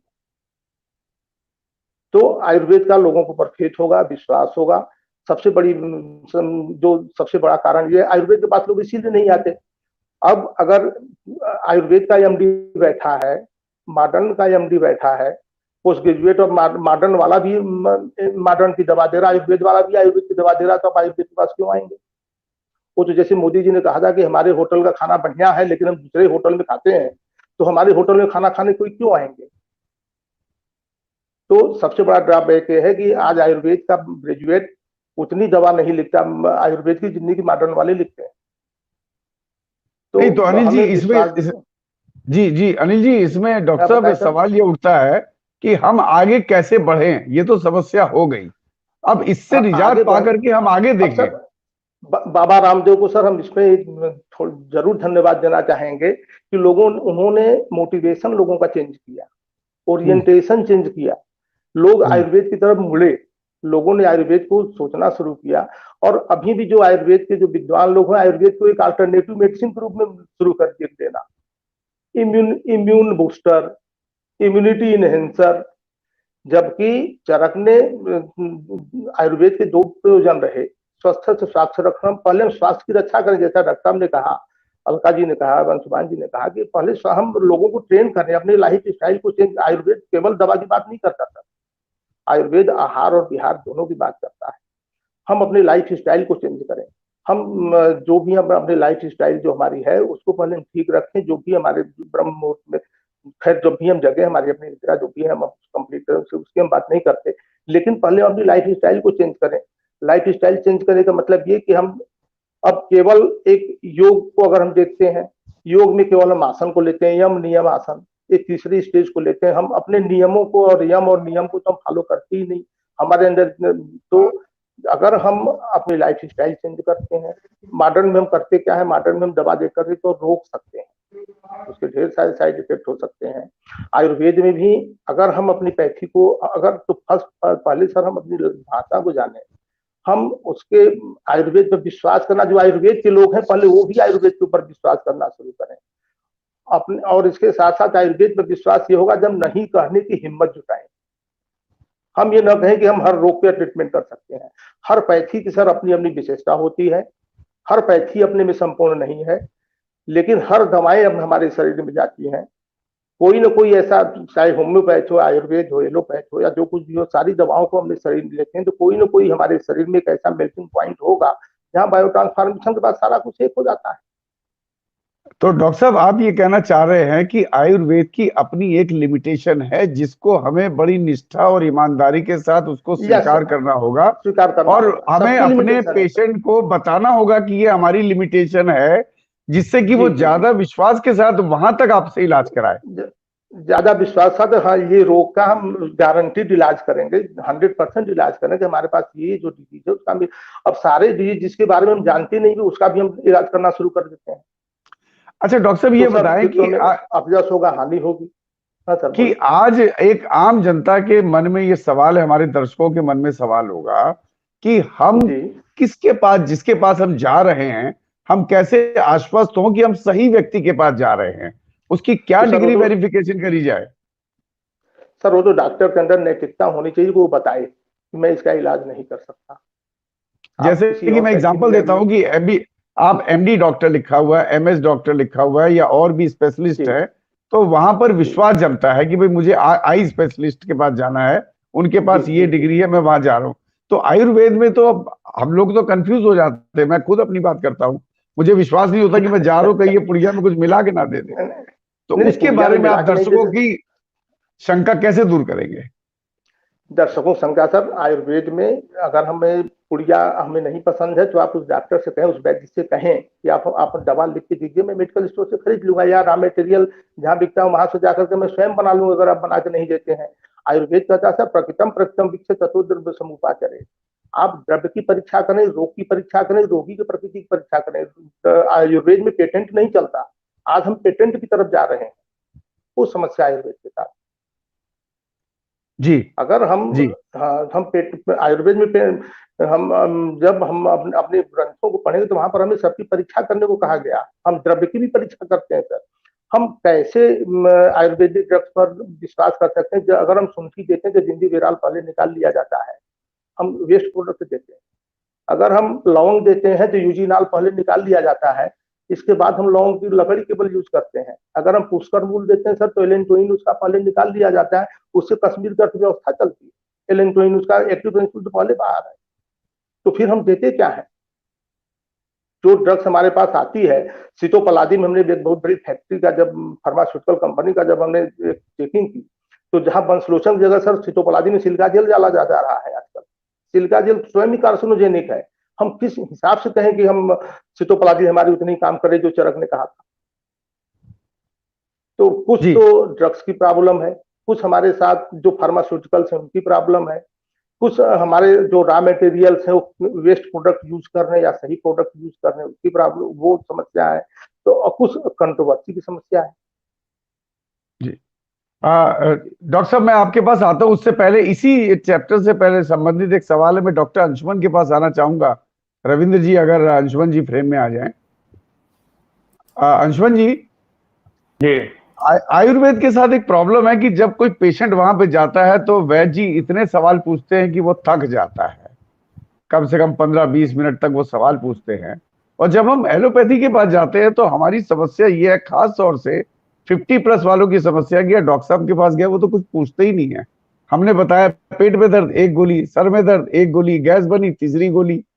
ये जो विरोधाभास है, इसके बारे में आपका क्या मानना है, और ये कैसे इसको हम दूर करें? क्योंकि मुझे ऐसा लगता है कि पेशेंट की शिकायत ये रहती है कि डॉक्टर साहब ने मेरी बात तो सुनी नहीं। और मैंने खुद महसूस किया है, कई बार अगर हम सवाल करते हैं तो डॉक्टर साहब की जो निगाहें हैं वो बहुत जरा तिरछी हो जाती हैं, उनको अच्छा नहीं लगता हम लोगों का सवाल पूछना। तो आप दोनों डॉक्टर साहब बैठे हुए हैं, मैं आपसे पूछना चाहूंगा, क्या ये एटीट्यूड होना चाहिए? क्या इसमें तथ्य है, ऐसा है जनरल, या ये कोई स्पेसिफिक है जिसको इग्नोर कर देना चाहिए, स्पेसिफिक प्रॉब्लम है? वीरेंद्र जी, बिल्कुल स्पेसिफिक प्रॉब्लम है, डॉक्टर टू डॉक्टर वेरी करता है। अदरवाइज मेडिकल साइंस में भी जो बेसिक ट्रेनिंग एमबीबीएस की होती है उसमें हिस्ट्री टेकिंग एक सिस्टम होता है, जो स्टार्टिंग में जब मरीज के संपर्क में हम आते हैं तभी सिखाया जाता है किस तरह से बातचीत करनी है, कम्युनिकेशन स्किल, किस तरह से मरीज की इंफॉर्मेशन हमें निकालनी है। मतलब मरीज तो हो सकता है कि हुड़क रहा है, गुड़गुड़ा रहा है, पड़पड़ा रहा है, लेकिन एक्चुअल उसकी क्या तकलीफ है उसको निकालना है। That is communication skill depending on the local language, regional language. Ideally यहाँ तक डॉक्टर को उतरना चाहिए, वहां की रीजनल लैंग्वेज मालूम होनी चाहिए। जैसे मैं जब गुजरात में था तो मैं गुजराती में ही हिस्ट्री लेता था। एक तो बात ये हो गई। उसके बाद दूसरी समस्या आती है जो आपने बताया कि डॉक्टर टाइम नहीं देता है। तो समस्या है नंबर 1 की अगर आप डॉक्टर के पास अपॉइंटमेंट से जाते हैं, जो यूनाइटेड किंगडम में बहुत स्ट्रिक्ट रेगुलेशन सिस्टम है अपॉइंटमेंट का। इंडिया में आप सुनते हैं 150-200 डॉक्टर मरीज को एक डॉक्टर देख रहा है, और आप भी उसी डॉक्टर के पास जाना चाहते हैं। तो समस्या कहाँ आ गई? ह्यूमनली पॉसिबल है क्या? Human brain at a single point कितना काम कर सकता है, टास्क परफॉर्म कर सकता है? अगर उसको कॉग्निटिव फंक्शन से देखेंगे तो ये इम्पॉसिबल है कि एक दिन में एक डॉक्टर 250 मरीज देख सकता है। इम्पॉसिबल। तो उस डॉक्टर से उम्मीद आपकी ज्यादा हो गई। डॉक्टर क्यों नहीं अपॉइंटमेंट सिस्टम करा रहा है जो 250 देख रहा है? आप कारण समझ सकते हैं। एक बात हुई। दूसरी बात, नॉर्मली हमें 5 वाइटल साइन की पढ़ाई कराई जाती है मेडिकल साइंस में, एमबीबीएस में। एग्जाम्पल पल्स, बीपी, इस तरह से, टेम्परेचर, ऐसे। जब मैंने चरक संहिता पढ़ी आयुर्वेद से जब ज्ञान किया तो उन्होंने कहा 24 गुण हम देखते हैं। जब मरीज हमारे कमरे में चल के आ रहा हो तो एक वैद्य उससे समझता है किस तरह चल के आ रहा है, गेट क्या है, चलने का पोस्चर क्या है, कैसे बैठा हमारे सामने, उसका चेहरा कैसा दिख रहा है। ऐसे 24 गुणों का वर्णन करना है। मतलब डॉक्टर अपने आप समझता है, फिर मरीज को बोलने देता है। जैसे डॉक्टर अलका ने कहा, पहले बोलने दो मरीज को, लेट देम स्पीक आउट, वो अपनी तकलीफ बताएगा। क्योंकि समस्या क्या है, उसने मेडिकल साइंस नहीं पढ़ी है। मरीज के लिए एक छोटा दर्द भी बहुत बड़ा दर्द है। जैसे आप पुलिस थाने में जाते हैं शिकायत लेके कि मेरा बटुआ लूट लिया, आपके लिए वही सबसे बड़ी समस्या है। और जो एसएचओ बैठा है उसको लगता है कि यार यहाँ इतने मर्डर हो गए, इतना अपराध हो गया, तुम्हारे बटुए की पड़ी है। तो हो सकता है वो छोटा दर्द मरीज के लिए सबसे बड़ा है, और डॉक्टर कह रहा है मैं तो कैंसर का डॉक्टर हूं, मेरे सामने तुम दर्द की बात कर रहे हो। ये डिस्कॉर्ड है, मतलब कम्युनिकेशन गैप है। तो इसलिए डॉक्टर को पहले ये समझना होगा कि मरीज ने मेडिकल साइंस की पढ़ाई नहीं की है, आपने की है, तो उसको पहले पूरी तरह से बोल लेने दो, बता लेने दो उसकी समस्या को। फिर उसकी समस्या को डिकोड करके समझाओ, एक एक समस्या को तार तार खोल के समझाओ, कितनी तुम्हारी एक्चुअल समस्या है, कितना तुम्हें इलाज चाहिए, और कितना तुम्हें मॉडिफिकेशन चाहिए। Modification may be in perception, modification may be in lifestyle, modification may be in thinking. कभी कभी हो सकता है आप किसी कारण से टेंस हो और आप जनरल बहुत सारी कंप्लेन लेके आ गए हो और एक्चुअल आपको कोई बीमारी नहीं। ये बिल्कुल एक बहुत ही ऑर्गेनाइज्ड मेडिकल सिस्टम है जिसमें history taking, communication skill, information taking and information giving दोनों का है। क्योंकि मैं दोनों सिस्टम देख चुका हूं, मैंने भी यूनाइटेड किंगडम से एमआरसीएस किया तो उसमें इस पे ज्यादा जोर दिया जाता था कम्युनिकेशन स्किल पे, रादर देन आप मरीज कैसे ट्रीट करेंगे, पहले ये सीख लीजिए, फिर मरीज का इलाज कीजिएगा। ये तो बात इसकी हो गई, लेकिन पहले मैं वापस जाता हूं जरा डॉक्टर अनिल से। मेरा ये सवाल है कि उन्होंने बाबा रामदेव को इंडोर्स कर दिया। डॉक्टर अनिल, हमारे मेडिकल सिस्टम में, इंडिया में रेगुलेटरी अथॉरिटी और लीगल सिस्टम ये कहता है कि एमडी मेडिसिन हार्ट का इलाज नहीं करेगा अगर उस एरिया में कार्डियोलॉजिस्ट, मतलब डीएम कार्डियोलॉजी अवेलेबल है, उपलब्ध है, या एमबीबीएस बहुत कॉम्प्लिकेटेड मेडिसिन के केस को नहीं हैंडल करेगा उस एरिया में अगर एमडी मेडिसिन है।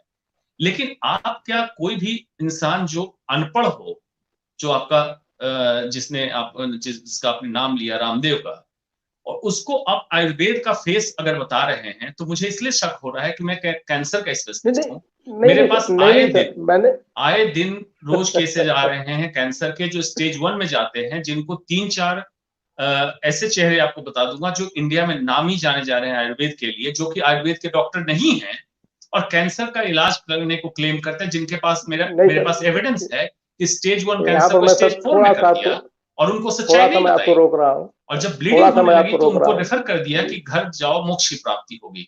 तो क्या मानते हैं कि इस तरह से आयुर्वेद इंडिया में बढ़ पाएगा? अनिल जी, थोड़ा सा मैं आपको रोक रहा हूँ सर। मैंने रामदेव जी को इंडोर्स नहीं किया, मैंने कहा जो आयुर्वेद की तरफ लोगों के ओरिएंटेशन, मोटिवेशन, उन्होंने थोड़ा। हेलो, हाँ सर, आवाज आई? हेलो, हाँ जी, आवाज आ रही है, आप बोले हैं अनिल जी? हाँ, हम सुन जी सर, आवाज आ रही? जी जी। तो रविंद्र जी, मैंने बाबा रामदेव जी को इंडोर्स नहीं कर रहा हूँ, जो आयुर्वेद के जानकार हैं। मैं केवल ये कह रहा हूँ कि उन्होंने सुबह जग करके योगा वोगा करा करके और इसके बाद थोड़ा सा ये सब करके लोगों के ओरिएंटेशन को थोड़ा सा चेंज किया कि आयुर्वेद की तरफ लोग झुके, बस केवल इतना। बाबा रामदेव या बालकृष्ण आचार्य जी आयुर्वेद का ट्रीटमेंट करें, उन्होंने आयुर्वेद पढ़ने का, आयुर्वेद जानेंगे क्या? वो तो जस्ट लाइक आयुर्वेद को बाबाओं के चंगुल से निकालना बहुत जरूरी। सर, जो रोड के किनारे बैठे हुए लोग जो दवाएं बेच रहे हैं, आयुर्वेद का इन लोगों ने बड़ा नुकसान किया है। लेकिन अनिल जी, मेरा सवाल बड़ा क्लियर कट है। जैसे कैंसर, हार्ट अटैक जैसी गंभीर समस्याओं का इलाज अगर उन्हीं के पास था, तो बालकृष्ण जी को जब हार्ट अटैक हुआ था तो क्यों गए थे एम्स ऋषिकेश में अपना इलाज कराने? सर, इसीलिए मैंने सर के मैं कह दिया कि सर हमें नो कहने आना होगा, आयुर्वेद के लोगों को नो कहने आना होगा अगर विश्वसनीयता बढ़ानी है। देखिए वैद्य आनंद पांडे जुड़े हुए हैं, वो कह रहे हैं लोगों को विकल्प चाहिए था और बाबा रामदेव ने उस अवसर को भुनाया। बाद में लोगों को पता चला कि हम भी ठगे जा रहे हैं। बाबा रामदेव ने प्रचार तो आयुर्वेद का किया, लेकिन बिस्किट बेचने के लिए, एलोवेरा जूस बेचने के लिए। तो ये क्या सही आप मानते हैं आयुर्वेद यही है क्या? नहीं, बिल्कुल गलत है सर, यहाँ पर बिल्कुल गलत है। एलोवेरा का तो इसमें आप जैसे क्वालिफाइड डॉक्टर जो आप हैं, वैद्यानंद पांडे हैं, आप जैसे क्वालिफाइड डॉक्टर क्यों नहीं आगे आते हैं, आयुर्वेद को स्थापित करते हैं और हिंदुस्तान में सच्चे आयुर्वेद की जानकारी? हम लोग सर कोशिश कर रहे हैं, लेकिन हम लोग कोशिश कर रहे हैं, अपनी जितनी भी हमारी क्षमता है हम लोग पूरा कर रहे हैं। हमारी कोशिश है कि आयुर्वेद के लिए हम लोग एक छोटी सी इकाई है सर, एक यूनिट है उसकी। अब मैं अनिल जी इसकी तरकीब बताता हूं आपको, जो वीरेंद्र साहब ने सवाल उठाया था। मेडिकल पे क्यों विश्वास होता है? मेडिकल पे हम जांच कराते हैं, किसी चीज का इलाज करते हैं, अगर हमारे पास इलाज नहीं है तो हम बताते हैं कि फला फला एक्सपर्ट के पास जाइए, उनके पास इसका इलाज होगा, और फिर जांच करके प्रूव कराते हैं आपकी बीमारी खत्म हुई। लेकिन ये जो बिजनेस हाउसेज बन गए हैं कुछ बाबाओं के, उसमें इस तरह का कोई सिस्टम नहीं। जैसे आप बता रहे हैं कि आपके पास सिस्टम है, एक तरीके से आप इलाज करते हैं, तरीके से उसको करते हैं, तो इस चीज को एस्टेब्लिश करने के लिए आपको ट्रस्ट जीतना होगा, तभी जाके पब्लिक का ट्रस्ट आयुर्वेद में डेवलप होगा। अदरवाइज आयुर्वेद में डेवलप नहीं होगा अगर ये बिजनेस हब बना रहेगा आयुर्वेद।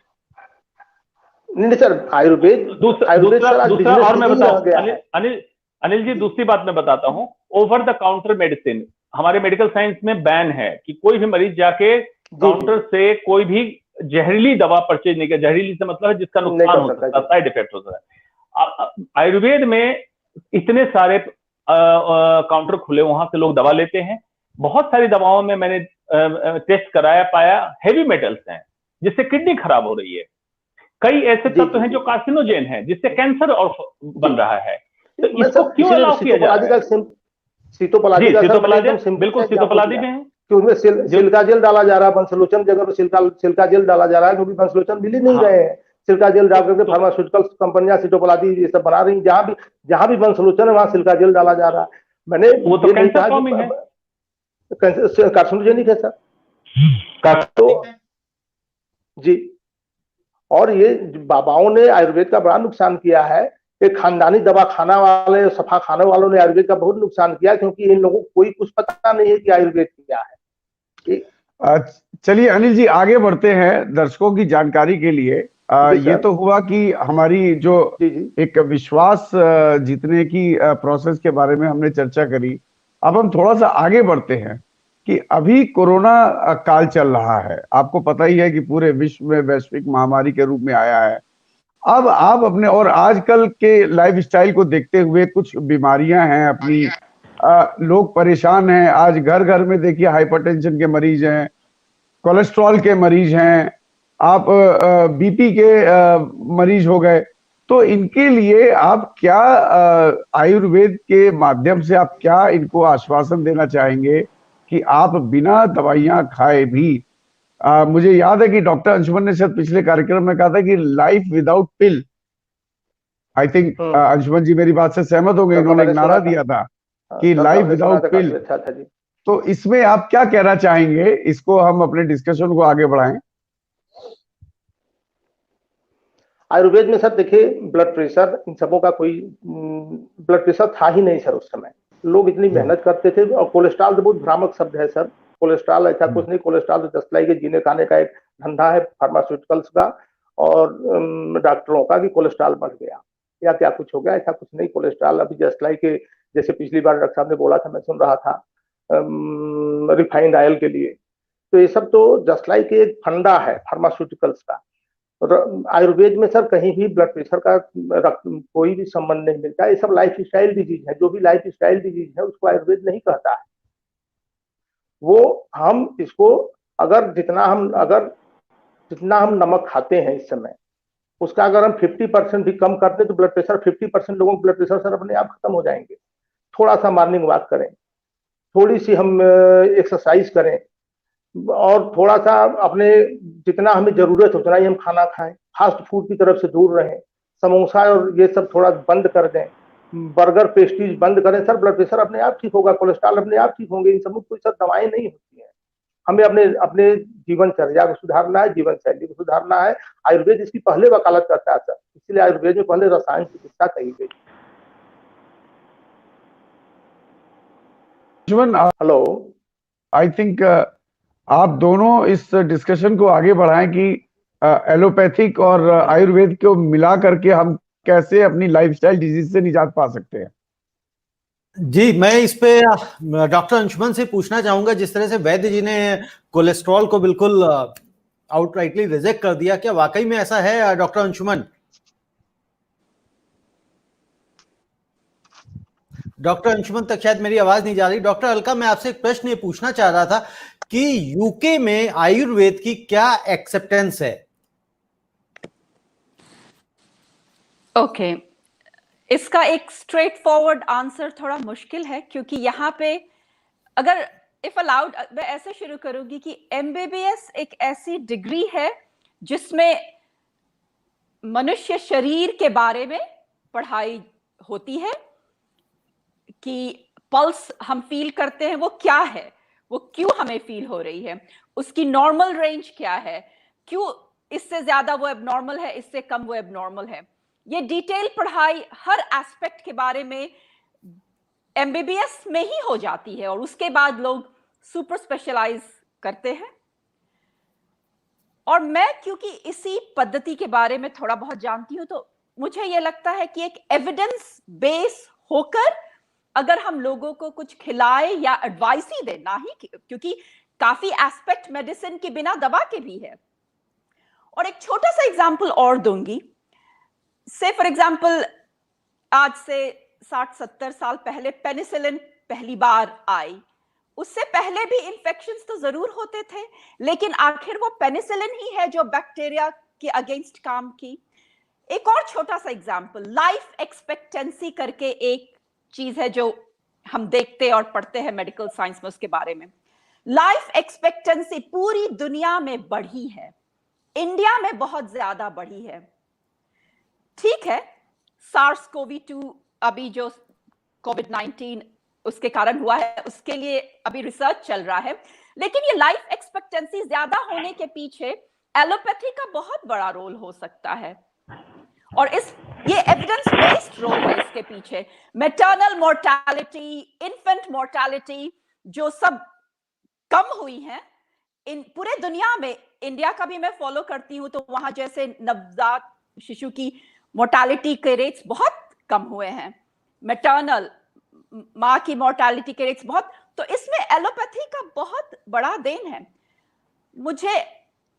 मैं इंडिया से बहुत रूटेड हूं और वहां की पद्धतियों को मैं थोड़ा बहुत फॉलो करती हूं, और अपनी छोटी मुंह बड़ी बात मुझे ये लगता है, मेरा समझ कि आयुर्वेद को हम लाइफस्टाइल में इन्वॉल्व कर सकते हैं, और शायद उनमें जो बहुत एक्सपर्ट है वो अपने बातचीत से और अपने तरीके से, जैसे एक रेगुलेटरी बॉडी हो, बिकॉज हमारे मेडिसिन में रेगुलेटरी बॉडी है, यहाँ यूके में तो बहुत ही स्ट्रांग है।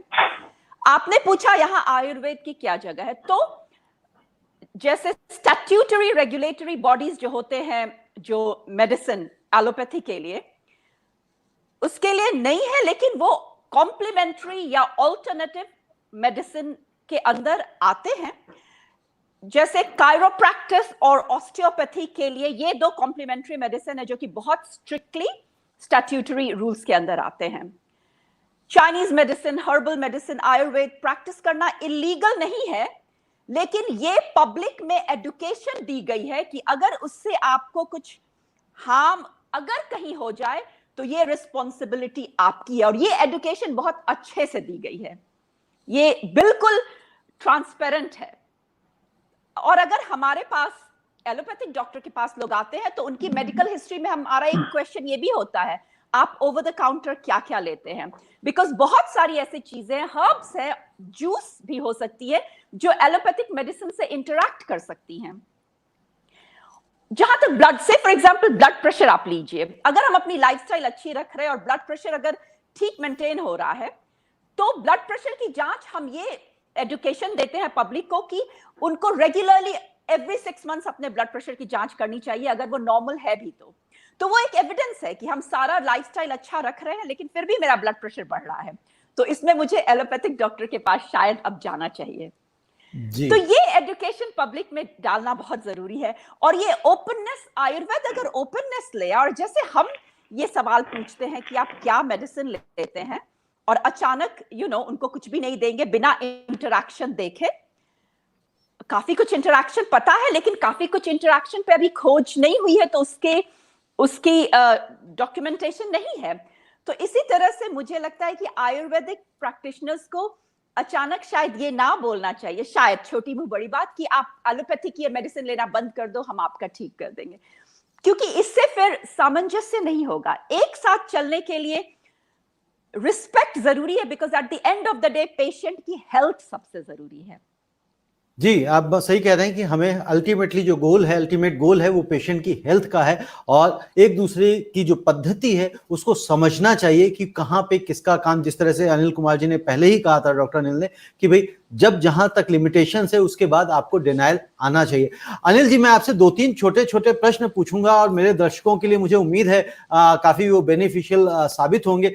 जैसे आज की तारीख में मैं समझता हूं कि हमारे पूरे भारतवर्ष में हर घर में एक डॉक्टर है, एक है या दो है, मतलब वो डॉक्टर मैं नहीं कह रहा हूं जो डॉक्टर अंशुमन है, MBBS है, क्वालिफाइड डॉक्टर्स की बात नहीं कर रहा हूं, नॉन क्वालिफाइड, यानी कि बुखार है तो सबको पता है कि मुझे क्रोसिन लेनी है, मुझे पैरासीटामोल लेना है, मुझे आइब्रूफेन लेना है, यानी कि इसी तरह से अगर बैड कोल्ड है तो उसके लिए कुछ कुछ चीजें उसने सेट कर रखी कि मुझे ये हो जाए तो मैं ये ले लूंगा, फिर भी अगर नहीं सुधरेगा तो मैं डॉक्टर के पास जाऊंगा। ऐसे अमूमन काफी सारे लोग करते हैं।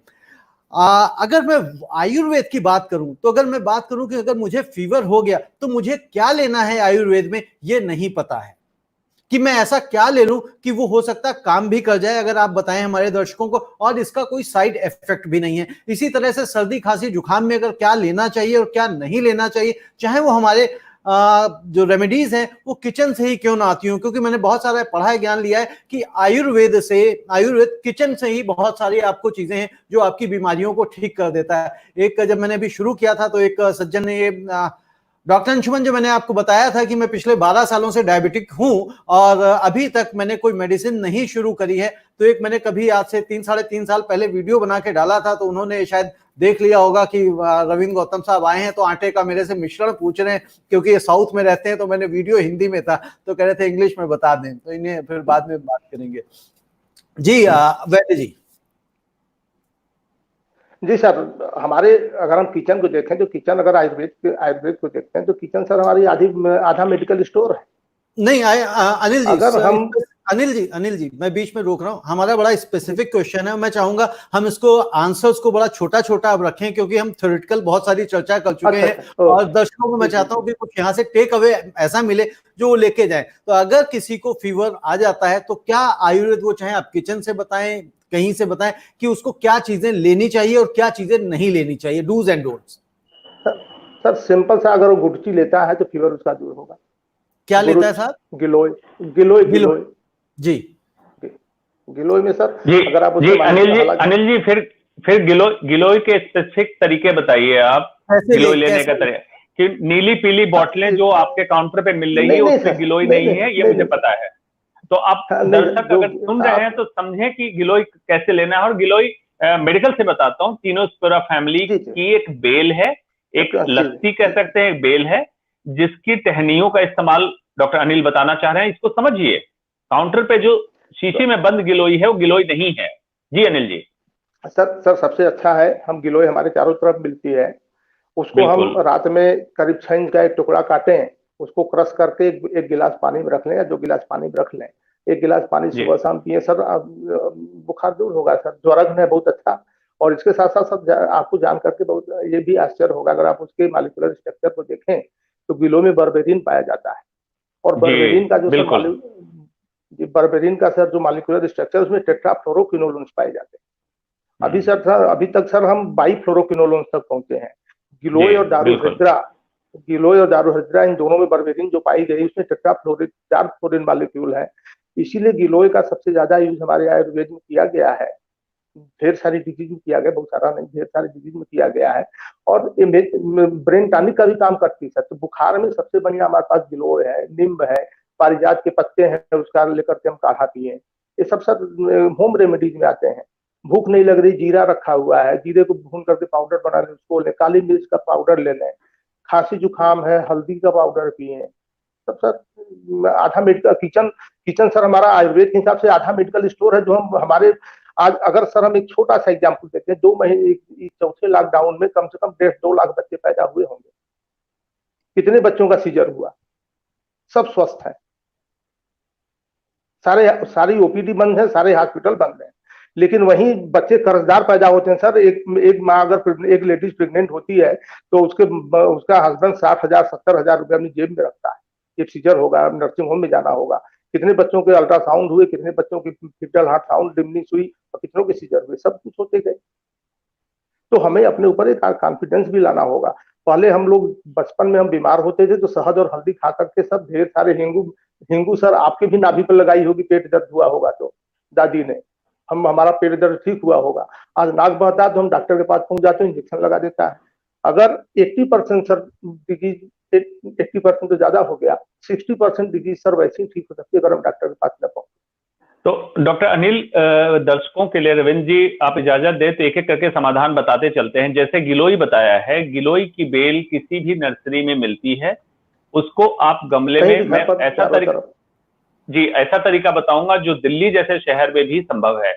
आप गुलाब बेले का फूल लगाते हैं ना, उस गमले में आप गिलोय लगा सकते हैं, एलोवेरा लगा सकते हैं, पारिजात लगा सकते हैं। ये सारी जड़ी बूटियां जो हैं आप अपने डेकोरेटिव प्लांट की तरह अपने बालकनी में, अपने टेरेस पे लगा सकते हैं। ये संभव है। यही एक्चुअल सोर्स है आयुर्वेद का। आयुर्वेद का सोर्स बंद बोतलों में नहीं है होगा जी, बंद बोतलों में नहीं। काढ़ा पीजिए, आप काढ़ा पीजिए। वही मैंने तो जो अनिल जी बता रहे हैं उसको जीवन शैली में अगर उतारें तो निरोग रहने में वाकई हमें फायदा मिलेगा। और इसको अपने बालकनी और टेरेस में आप इस्तेमाल कर सकते हैं। आज से जीवन शैली में बदलाव चालू करें। एक्चुअल आयुर्वेद ये है। ये इसलिए चर्चा करूंगा क्योंकि सच पहुंचाना, ये जो संजीवनी टीवी है, ब्लंटली स्पीकिंग चैनल का ही एक हिस्सा है, जो सच्चाई को बिल्कुल जी साफ साफ पहुंचाते हैं। जी तो उसमें देखिए ये जानना जरूरी, जब कोरोना अभी शुरू हुआ था तो मेन स्ट्रीम न्यूज चैनल पे ऐसा चला कि गोबर के हौज में लोग डुबकी लगा रहे थे, कह रहे थे कोरोना का इलाज है, आयुर्वेद में बताया गया है। गौमूत्र की पार्टी कराई गई थी। रविंद्र जी, क्षमा चाहता हूं अगर मैं ज्यादा बोल रहा हूं, लेकिन ये पब्लिक तक पहुंचना जरूरी कि वो आयुर्वेद नहीं है। आयुर्वेद भी एक डॉक्टर अंशुमन, आप क्या है, आप जो भी कह रहे हैं ठीक कह रहे हैं, सच्चाई है इसमें, लेकिन बात वही है कि कई बार हम किसी को आइडियल बना लेते हैं और कई बार हम गलत आदमियों को आइडियल बना लेते हैं और उनकी जो भी चीजें होती हैं, हम हर चीजें उसको जोड़ देना पसंद करते हैं। हर चीज को, चाहे उससे कोई लिंक हो या ना हो। जिस तरह से हम रामदेव जी के बारे में आपने कहा कि जब उनका यानी कि बालकृष्णा का ट्रीटमेंट की जरूरत हुई तो आप अंग्रेजी हॉस्पिटल में पहुंच गए, जब आपको रामदेव को अपने पैर का ट्रीटमेंट कराना था तो आप विदेश पहुंच गए, तब आयुर्वेद कहाँ चला जाता। अगर हम आयुर्वेद को अपने ऊपर बेहतर ढंग से अपनाएंगे तभी तो हम किसी को गाइड कर पाएंगे। सही बात। वीरेंद्र जी कुछ कह रहे थे वीरेंद्र जी। हाँ, मैं डॉक्टर साहब से, अंशुमन जी से रिक्वेस्ट करूंगा, उन्होंने जो समझाना शुरू किया था डॉक्टर साहब, आपने सही शुरू किया है कि एक एक चीज का हम समाधान अपने दर्शकों को बताते चले, नहीं तो काढ़ा जैसे बार बार अनिल जी कह रहे काढ़ा पीना चाहिए, कौन सा काढ़ा पीना चाहिए, क्या मिलाना चाहिए, कितनी मात्रा में मिलाना चाहिए, तो अनिल जी और आप एक एक करके हमारे दर्शकों के बेनिफिट के लिए डिजीज वाइज बताते चले। जी, अब मैं शुरुआत कर देता हूं। अनिल जी इसके एक्सपर्ट है, वही बताएंगे। अनिल जी उसके एक्सपर्ट। जी डॉक्टर अंशुमन, ये एक प्रश्न मैं ले रहा हूँ, प्रियंका भारती हैं, ये मुझे नहीं समझ में आ रहा है कि उन्होंने क्या लिखा है। स्क्रीन पे शेयर करें, मैं देख लेता हूँ। जी, ये डॉक्टर एडवाइस शादांग पानी, ये ड्रिंक क्या है, ये शादांग पानी एंड लंघन fasting process, what's on this point, ये पता नहीं, आयुर्वेद का कुछ होगा।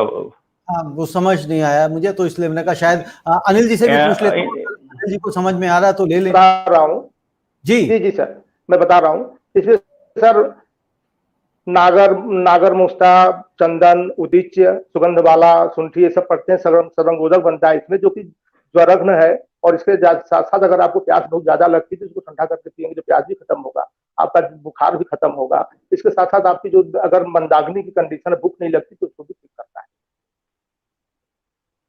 है। तो ये इसका नाम क्या हुआ, शादांग पानी बोलते हैं इसको अनिल जी?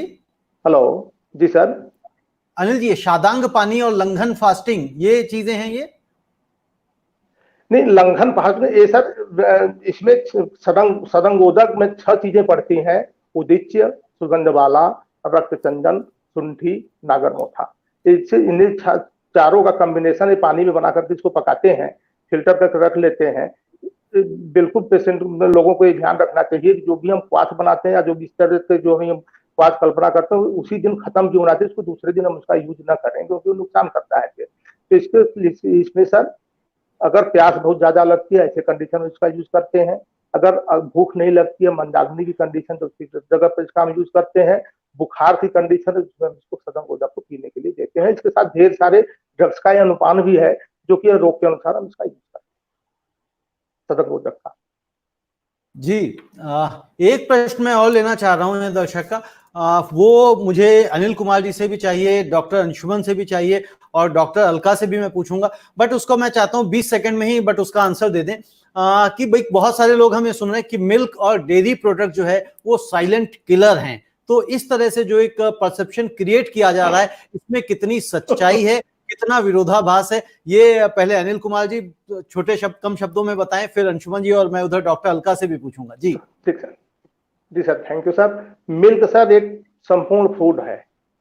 अगर हम घर का दूध है हमारा, मिल्क डेयरी प्रोडक्ट की हम बात नहीं करते सर। आजकल मिल्क में डेयरी में मेलामाइन मिलाया जाता है सर, जो टाइल्स बनाने वाला केमिकल उसको मिलाते हैं। वो सर किडनी नेफ्रोटॉक्सिक है, कार्सिनोजेनिक है। इसके साथ साथ ढेर सारे रोगों की जननी है। तो अगर हम कोई विश्वसनीय ग्वाला हो या हमारे घर की गाय हो, तो हम उसका दूध पिए, तो दूध हमारा संपूर्ण फूड है। और जब आयुर्वेद में तो सर दूध की बहुत बड़ी महत्ता है, दूध और घी की तो सारी महत्ता आयुर्वेद में भरी पड़ी है कि आप दूध जरूर पीना चाहिए। आपका मन को प्रसन्न करेगा, बल वीर्य ओज की वृद्धि करेगा, आपकी व्याधि क्षमता जो इतना हो रहा है उसको ठीक करेगा, आपके इंद्रियों में ताकत को लाएगा। तो दूध तो पीना ही है सर, लेकिन डेयरी प्रोडक्ट हम ना जी। अब दुर्भाग्य की बात यह है कि दूध को भी अब हम डेयरी प्रोडक्ट मिलाते हैं। जी अंशुमन जी। जी रविंद्र जी, इस पे दो बातें बड़ी इंपॉर्टेंट है। Number one, India is a milk obsessed country. दूध के लिए पागल देश है हिंदुस्तान, क्योंकि जितना प्रोडक्शन मिल्क का है हमारे हिंदुस्तान में, उससे 4 गुना खपत है। वो मिल्क कहां से आता है? जैसे डॉक्टर अनिल ने बताया, मेलामाइन और ये सारा कुछ मिलावट का मिल्क, वो वाकई साइलेंट किलर है। किडनी डैमेज करता है, एक्स्ट्रा फैट मिलाते हैं गाढ़ा करने के लिए, हार्ट डैमेज करता है, कोरोनरी आर्टरी डिजीज जिसको हार्ट अटैक कहते हैं, और लंबे समय के इस्तेमाल के बाद कैंसर होता है। तो अगर सोर्स का आपको पता है दूध का, मतलब डायरेक्ट आप जानते हैं भैंस या गाय जहां से दूध लाते हैं, तब तो आप दूध का सेवन करें, अन्यथा दूध का सेवन ना करें। बिल्कुल मैं इस बात से सहमत हूं कि अदरवाइज साइलेंट डॉक्टर अंशुमन जी। तो डॉक्टर अंशुमन, तो ये बड़ी बड़ी डेयरीज हैं, जो अमूल हो गया, मदर्स डेयरी हो गया, इनका दूध भी पीने योग्य नहीं है? मैं उस पर कमेंट नहीं कर सकता हूं साहब। उसका सिंपल तरीका होता है, हमारे पास FSSAI है, बहुत सारी एजेंसीज हैं, उनमें दूध की टेस्टिंग हो और ये बता दें कि सोर्स क्या है, फैट कंटेंट, प्रोटीन, और जो मेलामाइन खास करके कहा, मेलामाइन का कॉम्पोजिशन अभी हमने देख लिया है, इंडिया में ऑलमोस्ट हर प्रोसेस्ड मिल्क प्रोडक्ट में है एंड मिल्क में है।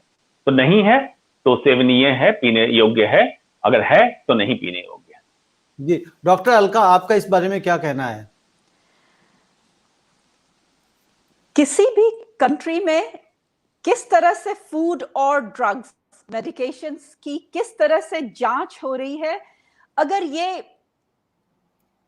लिखा हो और सर्टिफाइड हो, और I think developed western countries में ये बहुत इंपॉर्टेंट फील्ड है कि कोई भी मेडिसिन और कोई भी खाद्य पदार्थ, चाहे वो मेडिसिन हो या खाने की चीज हो, वो अप्रूव्ड होनी चाहिए। मुझे याद आ रहा है मेरे देश में, मेरे मदरलैंड में, जब मैं आने से 1-2 साल पहले की मिल्क में यूरिया की मिलावट का बहुत शोर हुआ उस समय। और अगर ये मिलावट है तो वो हार्मफुल हो ही जाएगा ना। फिर ये भी मैंने सुना था कि उस समय मैं जस्ट मेडिकल कॉलेज से निकल ही रही थी कि ऑक्सीटोसिन के इंजेक्शंस देते हैं दूध निकालने से पहले गाय में। तो अगर ये सब बात सोसाइटी में फैलेगी और अगर लोगों को ये नहीं लग रहा होगा कि कोई आ रहा है जो ये सब जांच रहा है, देख रहा है, तो फिर वो ट्रस्ट नहीं डेवलप हो पाएगा। इधर के देशों में भी कभी कभी, बहुत कम ही, कुछ ऐसी बातें, कभी एक अफवाह उड़ी थी कुछ साल पहले, तो उसको बहुत ही जांच किया गया, पूरा प्रोडक्शन कंपनी को रोक दिया गया। वो प्रोसेस्ड मीट, एक तरह का मीट था, प्रोसेस्ड सामान लाने से, और जब तक उसकी जांच के थ्रू वो गलत निकली, वो अफवाह निकली, लेकिन लोगों में ये विश्वास पैदा हुआ कि हम जो खा रहे हैं वो सही चीज है। तो अगर साइंटिफिकली लीजिए तो दूध, प्योर मिल्क में जो जो कंटेंट है वो तो बहुत ही हेल्दी है, और मोर सो वेजिटेरियन, वीगन्स के लिए तो वो बहुत ही इंपॉर्टेंट है, मिल्क एंड डेयरी प्रोडक्ट्स।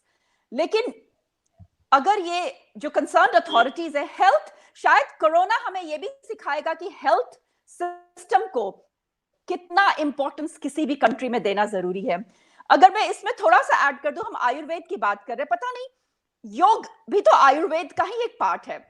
उसमें हम कुछ मुंह में नहीं डाल रहे हैं, कुछ खा नहीं रहे हैं, लेकिन वो हमारे एक लाइफ की पद्धति हो सकती है। तो क्यों ना उस तरह की चीजों को बहुत ही बढ़ावा दिया जाए, माँ बाप बच्चों के साथ करें, because children learn with example. हम करेंगे तो वो सीखेंगे, सिर्फ बोलने से नहीं करेंगे। तो कुछ ऐसी चीजों को ज्यादा बढ़ावा दिया जाए जिसमें वो सब खतरा बिल्कुल ही नहीं है।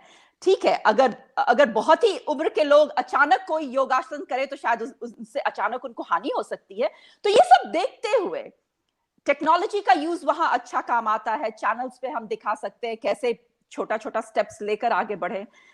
तो मिलावट की तो कोई भी चीज हानिकारक होगी, और शायद यही डर मेडिसिन, जैसे डॉक्टर अंशुमन बोल रहे थे कि मेडिसिन जो डब्बे में दुकान में मिल रही है उसमें कंटेंट्स, इंग्रेडिएंट्स क्या है वो हमें या किसी को नहीं पता है, तो उसमें क्या हम ले रहे हैं ये नहीं पता है ना। इसीलिए शायद हाथ से दी हुई, घर में उगाई हुई दालचीनी की बहुत सारी फायदे बताए गए हैं, हींग के अप्रूव्ड फायदे हैं, मेडिकल बुक्स में भी उसका मेंशन है, आसफेटिडा, तो वो तो हम जानते हैं और हम अपने घर में यूज करते हैं, तो वो एक अलग चीज हुई। लेकिन सचमुच एक कैप्सूल में क्या बंद है अगर उस शीशी के ऊपर लिखी हुई नहीं है, और वो फूड एंड ड्रग अथॉरिटी अलग अलग कंट्री के उसको जांच हमेशा उस पर नजर नहीं रखे हुए हैं, तो इसमें उन कंपनियों को, उन सोच को बढ़ावा मिल सकता है जहां शायद 100% सही चीज नहीं हो रहा हो। डॉक्टर अंशुमन, जो अभी आपने कहा कि इसमें ये मिला हुआ होता है, मिलावट होती है, तो क्या हमारी रेगुलेटरी अथॉरिटी उसको अलाउ कर रही है? क्या देयर इज नो सिस्टम की regulatory authority will step into and ensure that it does not gate repeated? साहब, अभी प्रोग्राम खत्म होने के बाद सारे दर्शकों को और आपको भी कहता हूं, गूगल पे सर्च डालिए melamine adulteration in milk in India, आपको आ जाएगा। अफसोस कि कई एजेंसियां कह रही हैं कि yes it can be up to this much percentage acceptable. WHO, world health organization और इंटरनेशनल एजेंसी कह रही 0%। Melamine is not at all be the part of milk product. किसी भी तरह से इसका मिलावट हम एक्सेप्ट नहीं करेंगे, और इंडिया में कहा जा रहा है एक्सेप्ट कर रहे हैं। आप गूगल पे सर्च कीजिए, इंफॉर्मेशन अवेलेबल है। तो आप सोचिए कि अगर कैसे आपका ट्रस्ट बिल्ड होगा जब एजेंसी अथॉरिटी इस तरह की बात को कह रही है कि मेलामाइन का मिलावट, जो अनिल जी ने बताया, खाने की प्लेट, डिशेज, टाइल्स, बहुत सारे प्रोडक्ट में मेलामाइन का इस्तेमाल किया जाता है, उसको दूध बनाने में इस्तेमाल किया जाता है। अगर ऐसी हालत रहेगी तो प्रिवेंशन, डिजीज प्रिवेंशन पे हम कैसे बात करेंगे? जहां हम बात कर रहे हैं लाइफ विदाउट पिल्स की, तो बैक टू बेसिक्स की बात कर रहे हैं। तो back to basics, source of milk जो भी कैटल है, गाय है, भैंस है, बकरी है, वहां से आप केमिकल से मिल्क बना के अगर भेजेंगे तो जहर भेज रहे हैं और जहर बेच रहे हैं।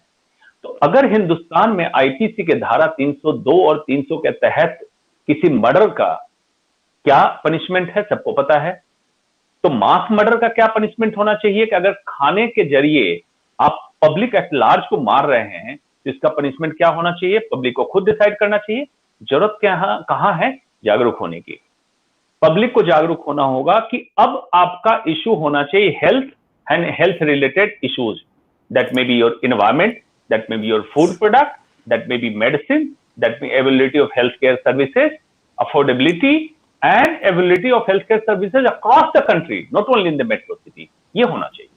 डॉक्टर अंशुमन, जिस तरह से आपने कहा ना मास मर्डर की सजा क्या होनी चाहिए, बट मुझे लगता है कि हम देख रहे हैं कि हमारे देश में जो जान है वो कितनी सस्ती है, वो सड़क पे ही यूं ही कुचल दी जाती है। तो खाने की बात हो, पीने की बात हो, किस तरह से मिलावट हो रही है, चाहे फलों में देख रहे हैं, चाहे किसी भी चीज में, यानी कि कितना केमिकल उसके अंदर डाला जा रहा है, कितनी मिलावट हो रही है, चाहे वो दूध है, चाहे वो सब्जियां हैं, चाहे फल है, किसी चीज की कोई सीमा तय नहीं है। वीरेंद्र जी आई थिंक कुछ पूछना चाह रहे हैं, मैं वीरेंद्र जी को ले रहा हूं फ्रेम में। साहब, एक चीज आज दर्शकों के लिए बहुत इंपॉर्टेंट है कि अगर कोई एलोपैथी का डॉक्टर कुछ गलत करता हुआ पाया गया है या उसके बारे में कुछ शक है, तो ऐसी कौन सी रेगुलेटरी अथॉरिटी है जहां पे हम जा करके कंप्लेंट कर सके? क्योंकि आज ये भी एक बहुत बड़ी विचित्र स्थिति देश के अंदर पैदा हुई है कि लोग जो भी उनके साथ हो रहा है उसको एक्सेप्ट कर रहे हैं, और ये कह के कि हमारी कौन सुनेगा, वो चुप हो जाते हैं। और शायद उसका एक बहुत बड़ा रीजन ये भी है कि उनके पास नॉलेज नहीं है। तो वो कहाँ जाएं अगर उनकी कोई शिकायत है, और क्या वहां पे सुनवाई होती है?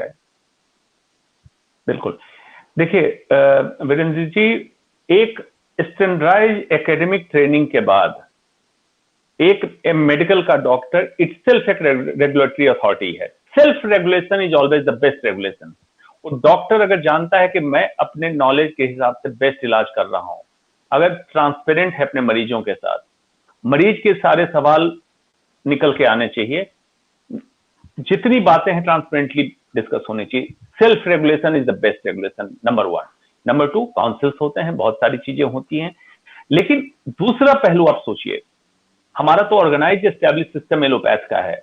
आयुर्वेद के नाम पे जो बवंडर चला हुआ है पूरे कंट्री में, जिसके कारण कैंसर, किडनी के मरीज, हार्ट डिजीज के, हाइपरटेंशन के, डायबिटीज के, ब्लड शुगर 500 तक लेके कीटोसिडोसिस पेशेंट डायरेक्ट वेंटिलेटर पे आता है, सो कॉल्ड बाबा थेरेपी से। जिसको मैंने नाम ही दिया बाबा थेरेपी, तो क्या जैसे मेडिकल काउंसिल ऑफ इंडिया है तो बाबा काउंसिल ऑफ इंडिया का एस्टेब्लिशमेंट होना चाहिए या नहीं होना चाहिए? बिल्कुल होना चाहिए। मेरा अगला सवाल ही यही था कि आयुर्वेद के डॉक्टर अगर ऐसा कर रहे हैं तो उनकी शिकायत कहां पे आयुर्वेद दर्ज के हो डॉक्टर सकती नहीं है? कर रहे, नहीं आयुर्वेद के डॉक्टर नहीं कर रहे हैं, बाबा काउंसिल कर रहा है, बाबा थेरेपी से हो रही है वो। तो बाबा थेरेपी को रेगुलेट करने के लिए आयुर्वेद के डॉक्टर को सेल्फ रेगुलेटरी डिवाइस करके, जैसा अनिल जी ने कहा कि डॉक्टर डिसाइड करे कहां तक मैं इलाज कर सकता हूं, नहीं कर सकता हूं तो उसको स्पेशलिस्ट के पास कहां भेजना है। प्लस बाबा थेरेपी को डीमोटिवेट करना है। देखिए, public popularity is not related to your health. कोई अच्छा पब्लिक फिगर हो सकता है तो उसको पब्लिक फिगर की तरह देखो, नेता बन जाए, ठीक है, हेल्थ के साथ खिलवाड़ नहीं होना चाहिए, मेरा यही एक है। और सामंजस्य तभी स्थापित होगा जब दोनों हम शुरू से एलोपैथ आयुर्वेद को मिलाएंगे और शुरू से हाथ मिला के चलेंगे, मतलब बैक टू बेसिक्स। पहले अपने जीवन शैली को वापस लाइए, अपने जड़ों से जोड़िए, मतलब उठने का समय, दिनचर्या, खाने पीने का ढंग, तरीका, रहने का ढंग, जीवन शैली, व्यायाम, इसको अपने जीवन शैली में उतारिए। तो हो सकता है ज्यादातर समय आपको डॉक्टर की आवश्यकता ना हो, जिसका मैं टैगलाइन हर समय लेक्चर में देता हूं, लाइफ विदाउट पिल्स, आपका जीवन गोलियों के बिना। और जितने दर्शक देख रहे हैं मैं उनसे पूछना चाहूंगा, ऐसा कौन सा घर है आप में से जिनमें किसी के घर में हर रोज कोई ना कोई दवा नहीं चलती हो? जैसे थायराइड की गोली, कोलेस्ट्रॉल की गोली, बीपी की गोली, शुगर की गोली, आप जरा अपने घर में देख लीजिएगा, हर घर गोलियों से भर गई। अगर मैं कहूं ये साजिश है तो दो तरफा सही है। दो तरफा क्यों सही है? हमारे पास मंत्रालय होता है, स्वास्थ्य मंत्रालय, उसका काम होता है स्वास्थ्य रखना। हमारे पास हेल्थ केयर होता है, लेकिन क्या वहां स्वास्थ्य की बात होती है? तो उसका नाम बदल देना चाहिए, मिनिस्ट्री ऑफ डिजीजेस, और हेल्थ केयर का नाम बदल के सिक केयर कर देना चाहिए, क्योंकि स्वास्थ्य की बात नहीं कर रहे हैं। तो अगर वहां से शुरुआत करें तो आयुर्वेद एलोपैथ में सामंजस्य बिल्कुल संभव है, क्योंकि एम एक ही है, make the people of the country healthy, keep the people of the country healthy. और doctor, the word doctor, word derived from Latin word dossier, और डॉसियर का मतलब वीरेंद्र जी आपको जान के आश्चर्य होगा, शिक्षक, टीचर था। डॉक्टर का मतलब टीचर था। Primary role of doctor used to be teach the society, make the society healthy, happy, और अगर कोई अनफॉर्चुनेटली उस पर बीमार पड़े तो उसका इलाज करना। इसीलिए आपको याद होगा पहले कॉन्सेप्ट होता था फैमिली फिजिशियन, क्योंकि फैमिली से ही जुड़े रहते थे, वो फैमिली की एक एक हिस्ट्री उनको दिमाग में रहती थी। आज ये कॉन्सेप्ट खत्म किया गया। तो too much corporatization of the health care will lead to corruption, this is fact. बहुत कॉर्पोरेटाइजेशन हेल्थ केयर का नहीं होना चाहिए, इस बात से मैं बिल्कुल सहमत नहीं हूं। ऑर्गेनाइज सिस्टम होना चाहिए, टेक्नोलॉजी के साथ हमें बढ़ना है, लेकिन इसको बिजनेस हब नहीं बनाना है हेल्थ केयर को। इस बात के लिए तो मैं स्ट्रांगली बहुत सालों से मैं कर रहा हूं, और मेरा हर समय रोल प्रिवेंशन पे ज्यादा रहता है। Treatment should be part of the health care, not the entire health care treatment centric होना चाहिए। जी रविंद्र जी। जी डॉक्टर अंशुमन, आई थिंक हमने आज काफी चर्चा करी और मुझे लगता है कि हमारे दर्शकों को इससे लाभ भी मिलेगा। प्रोग्राम के लास्ट में मैं सभी से एक ही क्वेश्चन है कॉमन, बट मैं आंसर सभी से चाहता हूं कि वो सबके अलग अलग क्या एक्सपर्टीज हैं, क्या एक्सपीरियंसेस हैं, उसके बिहाफ पे दें। हमारा सबका पर्पस आज यही है कि हम कैसे जनता को, आम जनता को निरोगी रहना सिखा सकें। कोई भी डॉक्टर ये नहीं चाहता है, नो डाउट, डॉक्टर के जो कमाई है, डॉक्टर के जो पैसे हैं वो मरीजों से ही आते हैं, लेकिन उसके बावजूद भी डॉक्टर चाहता है कि मेरे जो पेशेंट्स हैं वो अच्छे रहें, घर में रहें। जो एक सच्चा डॉक्टर है वो ऐसी ही उम्मीद करता है। तो डॉक्टर अंशुमन, मैं डॉक्टर अलका से शुरू करता हूं। डॉक्टर अलका, एक स्वस्थ रहने के लिए कि जिसमें हमें डॉक्टर को कभी देखने जाना ही ना पड़े, क्या जीवन शैली, क्या लाइफ स्टाइल अपनाना चाहिए जिससे हमें कभी भी, जो डॉक्टर अंशुमन का कहना है कि लाइफ विदाउट पिल्स हो, उसको हम बरकरार रख पाए? Thank you. ये कहना तो बहुत मुश्किल है कि कल क्या होने वाला है हम कोई नहीं जानते, इसीलिए अगर हम कुछ भी करें कभी भी हमें कुछ हो सकता है। ये काफी लोग हम जानते हैं कि कभी भी इस जिंदगी में कुछ भी हो सकता है, लेकिन फिर शायद अगर हम लाइफस्टाइल अच्छी रखें तो रिकवरी बेटर हो। मेडिसिन में ये बहुत इंपॉर्टेंट है, कोई बीमारी होना और उसकी रिकवरी हमारे लाइफस्टाइल से, ठीक है चांसेस होंगे कि बीमारियां कम होंगी, लेकिन हमारे लाइफस्टाइल से एक और फायदा है कि अगर बीमारी हो भी गई तो रिकवरी अच्छी होगी। और ये एजुकेशन भी पेशेंट तक पहुंचाना आई थिंक इंपॉर्टेंट है कोई भी डॉक्टर पेशेंट कंसल्टेशन में। लाइफस्टाइल का बहुत इंपॉर्टेंट रोल है राइट फ्रॉम द बिगिनिंग। जब मदर कैरी कर रही है बच्चे को, उस समय भी ये एजुकेशन पेरेंट्स को दिया जाता है, फैमिली को दिया जाता है। कोई स्मोकर है फैमिली में, उनको मना किया जाता है कि यहां तो सारा कुछ हम लोगों को शुरू में ही डॉक्यूमेंट करनी पड़ती है कि घर में कोई स्मोकर्स है, क्या वेट है, you know and everything, diet है, ट्रैवल हिस्ट्री एंड एवरीथिंग। तो उससे एक पता चलता है। ऑफ कोर्स एलोपैथिक मेडिसिन में वैक्सीनेशंस हैं जो यहाँ तो जरूरी ही हैं। इंडिया में भी मुझे पता है डॉक्टर्स एनकरेज करते हैं डेफिनेटली, लेकिन यहाँ क्योंकि वो एनएचएस के अंदर गाइडलाइन है तो उसके अम्ब्रेला में सभी डॉक्टर्स को वर्क करना पड़ता है, ये स्टैट्यूटरी रिक्वायरमेंट है। और अच्छे नोट्स का, अच्छी डॉक्यूमेंटेशन का दोनों को फायदा होता है, बिकॉज हमारा काम है पेशेंट्स को का ख्याल रखना, लेकिन हमारा अपना ख्याल रखना भी बहुत इंपॉर्टेंट है, बिकॉज हम रहेंगे, हमारे भी परिवार है और हम रहेंगे तभी तो हम हमारे शहर में जो पेशेंट्स हैं हम उनकी देखभाल कर पाएंगे। तो ये हमें भी हमेशा पढ़ाया जाता है, सिखाया जाता है, इन प्रोसेस वो ट्रेनिंग होती है everyday. Mental health, physical health, doctors को भी अपने ऊपर ध्यान देना चाहिए। तो अगर weight, regular exercise, mental health भी बहुत इंपॉर्टेंट है, उसको भी कम, स्ट्रेस लेवल को कम रखने की कोशिश की जाए, वो एक लाइफस्टाइल में अगर रहे तो चांसेस है इन्फेक्शंस, अगर जो कॉमन इन्फेक्शन हम जानते हैं, अगर हम वैक्सीनेशन ले ले तो बहुत चीजों से बच सकते हैं जिनकी वैक्सीन अवेलेबल हैं। अगर जो अभी पैंडेमिक हुई है इसमें हम सभी हेल्पलेस हैं क्योंकि ये म्यूटेटेड वायरस है, इसके बारे में अब ठीक है, इसकी फैमिली के बारे में कुछ कुछ पता है, लेकिन ये जो एक इसी फैमिली की एक नई जो वायरस अभी सामने आई है, इसके बारे में अभी भी खोज चल रहा है। तो अगर हम अपने, मैं हमेशा एक वर्ड यूज करती हूं, मेंटेन, इम्यूनिटी को मेंटेन रखने की। अब क्योंकि जैसा कि बहुत ही सिंपल वर्ड्स में समझाया गया, इम्यूनिटी के बहुत ही स्पेसिफिक टर्म नहीं है, उसको बढ़ाने का बहुत मतलब हो सकता है नॉन मेडिकल या मेडिकल टर्मिनोलॉजी में। तो गुड लाइफस्टाइल से हम अपने फिजिकल और मेंटल स्ट्रेंथ को बनाए रख सकते हैं, मेंटेन्ड रख सकते हैं। तो डेफिनेटली वो सब, और आई थिंक आयुर्वेद का रोल उसमें अच्छा हो सकता है, रादर देन एक दवा देने से उसमें लाइफस्टाइल में वो अच्छा रोल, पैरेलल रोल प्ले कर सकता है एलोपैथिक के साथ। गुड कम्युनिकेशन बहुत जरूरी है और ओपननेस, ट्रांसपेरेंसी। और अगर इतनी रैम्पेंट है सोसाइटी में तो उसमें स्टैट्यूटरी रेगुलेटरी बॉडीज होने चाहिए, मुझे ये लगता है। जी डॉक्टर का। डॉक्टर अंशुमन, आपकी क्या राय है, क्या सजेशन है आपके? जी रविंद्र जी, इस पे सबसे पहले तो मैं कहना चाहूंगा कि जो मैं करता हूं वही कहता हूं।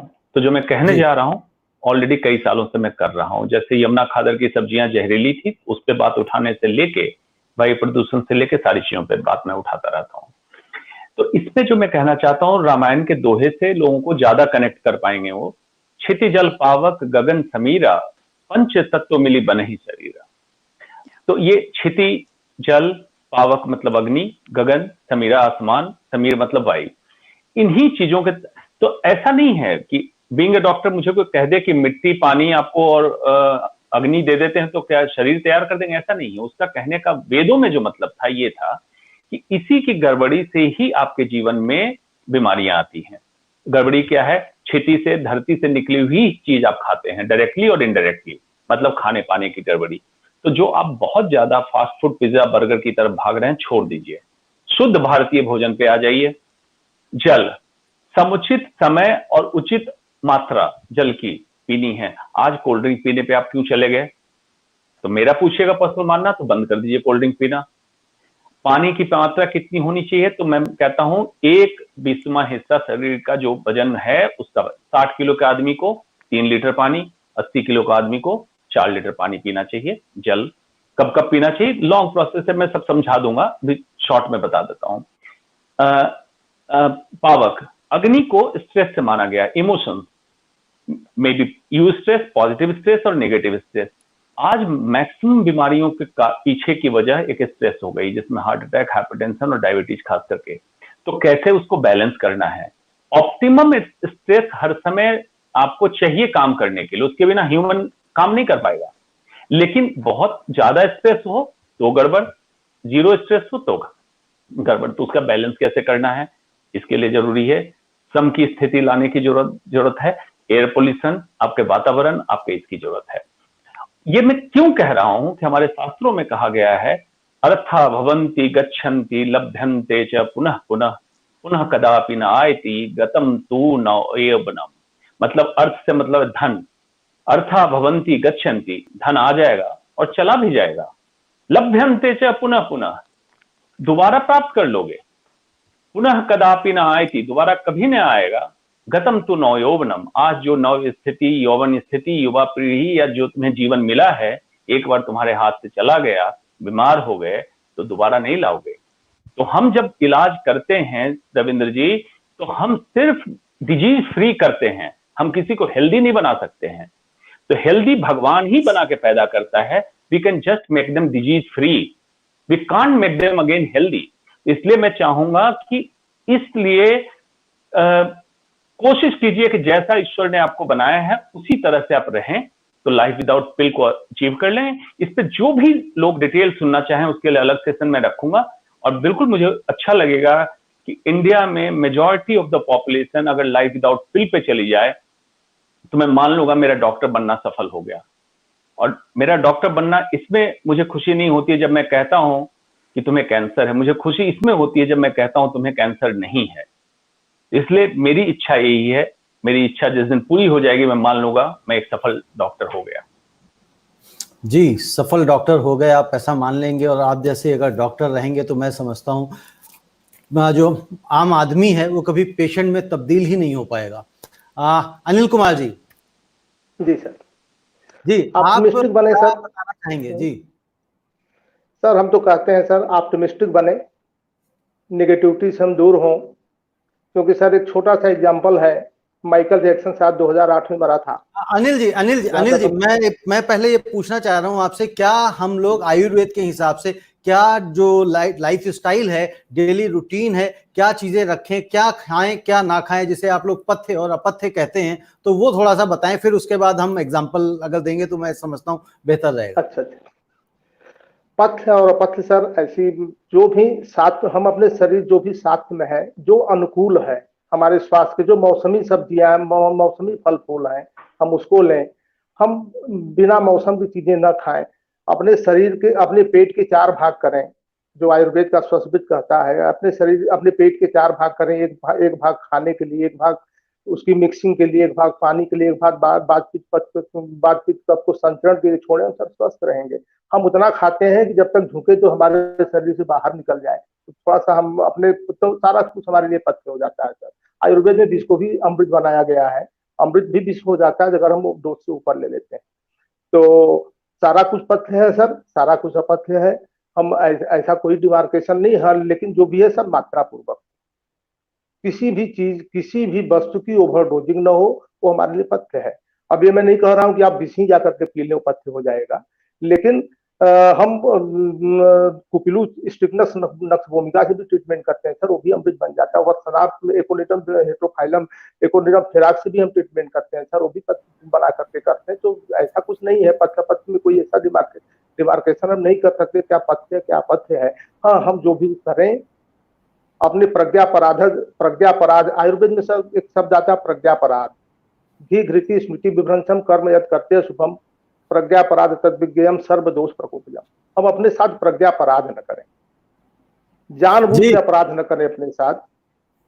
हाँ सर, बोले जी। वैद्य जी, जो आपने बताया ना कि आपने पथ्य, सभी पथ्य और सभी अपथ्य और साथ में जो अल्कोहल को जोड़ दिया, तो मुझे लगता है अगर किसी दिन मैं प्रोग्राम अल्कोहल के ऊपर रख दूंगा और आप सारे एक्सपर्ट को बैठा लूंगा तो सारी जनता ही इसको सुनने के लिए तैयार हो जाएगी कि डॉक्टर से अगर किसी तरह से सर्टिफिकेशन मिल जाए। गलती से आपने कुछ बता दिया ना, नहीं, ऐसा कुछ नहीं है। वेदों में जब आप देखेंगे, हमारे ग्रंथों जी में देखेंगे सर, मॉडर्न में भी जी डॉक्टर अंशुमन, एक क्वेश्चन मैं ले रहा हूँ, फिर मैं वीरेंद्र जी के पास जा रहा हूँ। ये वैद्य सूर्या साहब हैं, ये पूछ रहे हैं, sir I want to ask that is there any relationship between lifestyle disorder and processed sugar? Doctor Anshuman. हमसे सर? अच्छा, डॉक्टर अंशुमन से। जी जी, प्रोसेस शुगर का मतलब है कि देखिए, क्लोज टू नेचुरल शुगर जो गन्ने से रस निकलता है उससे बना हुआ गुड़ है, जो बिल्कुल रॉ फॉर्म है। उसको जितना आप रिफाइन करते जाएंगे, कुछ ना कुछ केमिकल मिलाते जाएंगे, number one. Number two, sugar content उसका बढ़ता जाएगा, क्योंकि फाइबर्स उसके निकलते जाएंगे, रेस्ट अदर एलिमेंट निकलते जाएंगे। तो ये एक तो हाई डोज में शुगर आप जब लेते हैं तो it leads to obesity. Obesity is a lifestyle disorder, may lead to heart disease, coronary artery जिसको कहते हैं, जिसको बाद में हार्ट अटैक में कहते हैं। तो processed sugar, refined any form of food is related to lifestyle disorder. There is no doubt about it. Medical science ने इसको establish कर दिया है। तो जितना आप नेचुरल, जितना आप घरेलू तरह की चीजों का इस्तेमाल करेंगे, आप उतना हेल्दी रहेंगे। जी वीरेंद्र जी। जी, अब हम लोग प्रोग्राम के अंत में हैं, आप कुछ प्रश्न पूछना चाहें? एक्सपर्ट्स बैठे हुए इतने। मैं प्रश्न से पहले अपना, जो आपने एक सवाल पूछा था कि सबसे एक एक मिनट पूछे कि भाई क्या करना चाहिए, तो क्या करना चाहिए वो तो मैं नहीं बता पाऊंगा, क्योंकि मैं यहाँ पर एक आम नागरिक की हैसियत से बैठा हूँ। मैं इसीलिए आपसे पूछ नहीं रहा था। लेकिन मैं दर्शकों से अपना एक्सपीरियंस जरूर शेयर करूंगा। मैं क्या करता हूं वो बताऊंगा। लॉकडाउन ने एक चीज जरूर सिखाई है कि जो डॉक्टर साहब का मिशन है कि लाइफ विदाउट पिल, इस लॉकडाउन ने काफी हद तक हमें उस तरफ ले गए हैं। वो कितने दिन रहेगा वो एक अलग चर्चा का विषय हो सकता है, लेकिन इससे एक पॉसिबिलिटी क्रिएट हुई है कि हम लोग वाकई हेल्दी रह सकते हैं। जैसे कि हमने घर का बना हुआ खाना खाया है, हम लोगों ने नियमित भोजन किया है। आज अपनी रसोई का खा करके हम लोगों को ना कभी गैस की प्रॉब्लम हुई है, ना कभी ओवर ईटिंग हुई है, कभी भी जहन में डॉक्टर का नहीं आया। हालांकि उसका एक कारण यह भी था कि हॉस्पिटल ना जाना पड़े, इस बात का भी ध्यान रखा गया कोरोना के भय की वजह से। लेकिन कहीं ना कहीं हमारा खान पान, लॉकडाउन में जो पर्यावरण साफ हुआ है, इन सब चीजों ने वाकई हमें लाइफ विदाउट पिल की तरफ काफी हद तक लेकर के गए हैं। तो टू दैट एक्सटेंट हमें लॉकडाउन का शुक्रिया अदा करना चाहिए, चाहे भले इसकी वजह से बहुत दुश्वारी हुई है, इकोनॉमी काफी हमारी डोलड्रम में चली गई है, वो एक अलग बात है। लेकिन मैं अपना अनुभव ये जरूर शेयर करना चाह रहा था कि लॉकडाउन से हम इस तरफ बढ़ सकते हैं। इसमें डॉक्टर साहब, जो हम आज सामंजस्य की बात कर रहे थे एलोपैथी और आयुर्वेद का, तो जैसे अभी आपने भी डिस्कशन में कहा था कि आपकी एलोपैथी में स्पेशलाइज्ड ब्रांच है। मैं समझता हूं आयुर्वेद में शायद ऐसा नहीं है। ये पॉइंट शायद मिस होना रह गया कि जैसे आज आईज स्पेशलिस्ट के पास हम जाते हैं, हम डेंटिस्ट के पास जाते हैं, अलग अलग ब्रांचेस हैं और वो हाईली स्पेशलाइज्ड हैं। तो क्या आयुर्वेद में इस तरह का, डॉक्टर अनिल, क्या ऐसा कुछ स्पेशलाइजेशन का है, या जिसने भी आयुर्वेद की डिग्री ली है वो कोई भी चीज में? जी, आयुर्वेद में सर स्पेशलाइजेशन है। अब तो आयुर्वेद पहले जो अष्टांग आयुर्वेद था 22 विभाग में बढ़ चुका है, 24 स्पेशलाइजेशन इसमें चलते हैं आयुर्वेद में। ऐसा नहीं है कि केवल बीएमएस है, उसमें एमडी चलते हैं। आई डिजीज के लिए सालाक के तंत्र है, उसमें आई आंख की बीमारियों के बारे में है। मुख रोग भी अब आ गए आयुर्वेद में, वो भी शुरू हो चुका है। काय चिकित्सा के भी 3-4 पार्ट हम कर चुके हैं, गवर्नमेंट ने कर दिया है। जस्ट लाइक मानस रोग अलग हो गया, पंचकर्म अलग हो गया, काय चिकित्सा जनरल मेडिसिन हो गई। तो ऐसा नहीं सर, आयुर्वेद भी अब धीरे धीरे इसका एक्सप्लोर हो रहा है, एक्सटेंशन हो रहा है, और इसमें स्पेशलाइज्ड ब्रांचेस हैं। बट आम आदमी को कैसे पता लगेगा कि आप किस चीज के स्पेशलाइज्ड हैं? वो कैसे पता करें? जैसे आज डॉक्टर के बारे में तो हम गूगल पे जाते हैं या हॉस्पिटल के हिसाब से हम लोग शॉर्ट लिस्ट करके चले जाते हैं, वहां में पता लग जाता है। आयुर्वेद का कैसे पता लगेगा? सारा कुछ सर सबके रिज्यूमे में लिखा हुआ होता है। अगर ओपीडी है तो वहां पर, अगर अच्छे हॉस्पिटल हैं तो वहां पर नेम प्लेट के साथ लिखा होता है कि इस डिजीज पर इनकी एमडी है, इस पर इसकी स्पेशलाइजेशन है इनका। लेकिन डॉक्टर अनिल, डॉक्टर वीरेंद्र साहब का ये पूछना है, उसको क्लियर कीजिए कि आयुर्वेद के आयुर्वेदाचार्य से ही उम्मीद रख सकते हैं ये स्पेशलाइजेशन की, बाबा थेरेपी से नहीं रख सकते हैं। ये क्लियर कीजिए, दर्शक को ये क्लियर करना जरूरी है। जरूरी है साहब। हाँ, नहीं सर, बाबा थेरेपी से हम कुछ नहीं कर सकते। बाबा थेरेपी से आयुर्वेद के बारे में केवल एक अविश्वसनीयता फैलती है, एक भ्रांति फैलती है। बहुत और बढ़िया। वो हम भ्रांति से दूर, हम ओरिजिनल आयुर्वेद की तरफ आए, तो हम आयुर्वेद के साथ आए। और आयुर्वेद में सर सारे सारे रोग का नहीं तो ढेर सारे रोग का ट्रीटमेंट दिया हुआ है। आयुर्वेद को केवल हम एक न करें। और जैसा कि आपने कहा कि इंटरेक्शन होना चाहिए, आयुर्वेद एलोपैथी बिल्कुल अलग नहीं है। बिन ब्लास्टीन से लेकर के बिन क्रिस्टीन तक, टेक्सास बकासा से लेकर आर्टिफिशियल तक, सिंकोना से लेकर के सारा कुछ आयुर्वेद से निकला हुआ है सर। लेकिन एक हम यहाँ पर प्रश्न केवल करना चाहेंगे कि जब भी ये केमिकल प्लांट से निकल जाते हैं तो आयुर्वेद से दूर हो जाता है, या तो बैन हो जाते हैं। रिसर्पिन आज ऑल वर्ल्ड बैन हो गई, स्ट्रिक्निन ऑल वर्ल्ड बैन हो गई, सर्वगंधा हम आज भी यूज करते हैं, कुपलू आज भी हम यूज करते हैं। तो ऐसा नहीं है, एक अप्रोच लेके चलना होगा। थोड़ा सा वही हम कह दिए कि दोनों हम आपस में खूब मंडूक हैं, हम अपने आकाश को देखते हैं, वो अपने आकाश को देखते हैं, ये समस्या है। अल्टीमेटली हमें ट्रीट आदमी को करना है, अल्टीमेटली सारी दवाएं हमारे आदमी शरीर के अंदर जा रही, कोई ना कोई एक मेल्टिंग पॉइंट होगा सर जहां हम सब लोग एक हैं। और ऐसा नहीं, एक इंटीग्रेटेड अप्रोच लेके चलना होगा। तो हो सकता है गवर्नमेंट आज नहीं कल इस पर विचार करे, कोई एक चिकित्सा पद्धति बने जिसमें सारा कुछ एक साथ हो।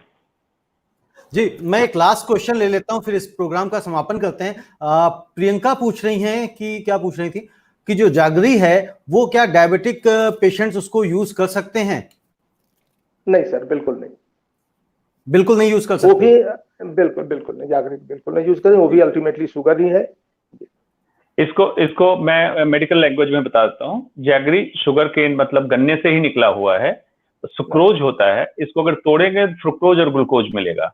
ये डायबिटिक पेशेंट कंज्यूम नहीं कर सकते हैं।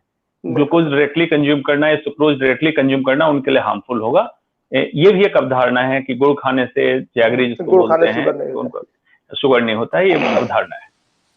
जी, सभी पैनलिस्ट को मैं शुक्रिया अदा करना चाहूंगा कि आप सब लोगों ने समय निकाला और अपनी अपनी एक्सपर्ट एडवाइस दी, जिससे समझता हूं जो दर्शक हमारे प्रोग्राम को, इस कार्यक्रम को देख रहे थे, उनको पूरा का पूरा लाभ मिला होगा। और दर्शकों, अगर आपको स्वस्थ रहना है तो जो आज डॉक्टर्स के पैनल ने आपको एडवाइस करी कि आप अपनी लाइफ स्टाइल को कैसे बनाएं, अच्छा रखें और क्या खाएं और क्या ना खाएं, क्योंकि जो मिस्टर वीरेंद्र गोयल ने भी कहा कि भी इस लॉकडाउन के पीरियड में हमारा पेट भी अच्छा रहा, हमें फीवर भी नहीं हुआ, हमें जुकाम भी नहीं हुआ, हमें गैस भी नहीं हुई, कुछ भी नहीं हुआ। तो यानी कि हम अपने आप को स्वस्थ रख सकते हैं और हमें स्वस्थ रखना आता है। लेकिन हम जैसे ही उन चीजों को इग्नोर करते हैं, हम अस्वस्थ हो जाते हैं और डॉक्टर्स के यहाँ जाके कतार में खड़े हो जाते हैं। बाकी फैसला आपका है कि डॉक्टर्स को दूर भगाना है या डॉक्टर्स के पास जाना है।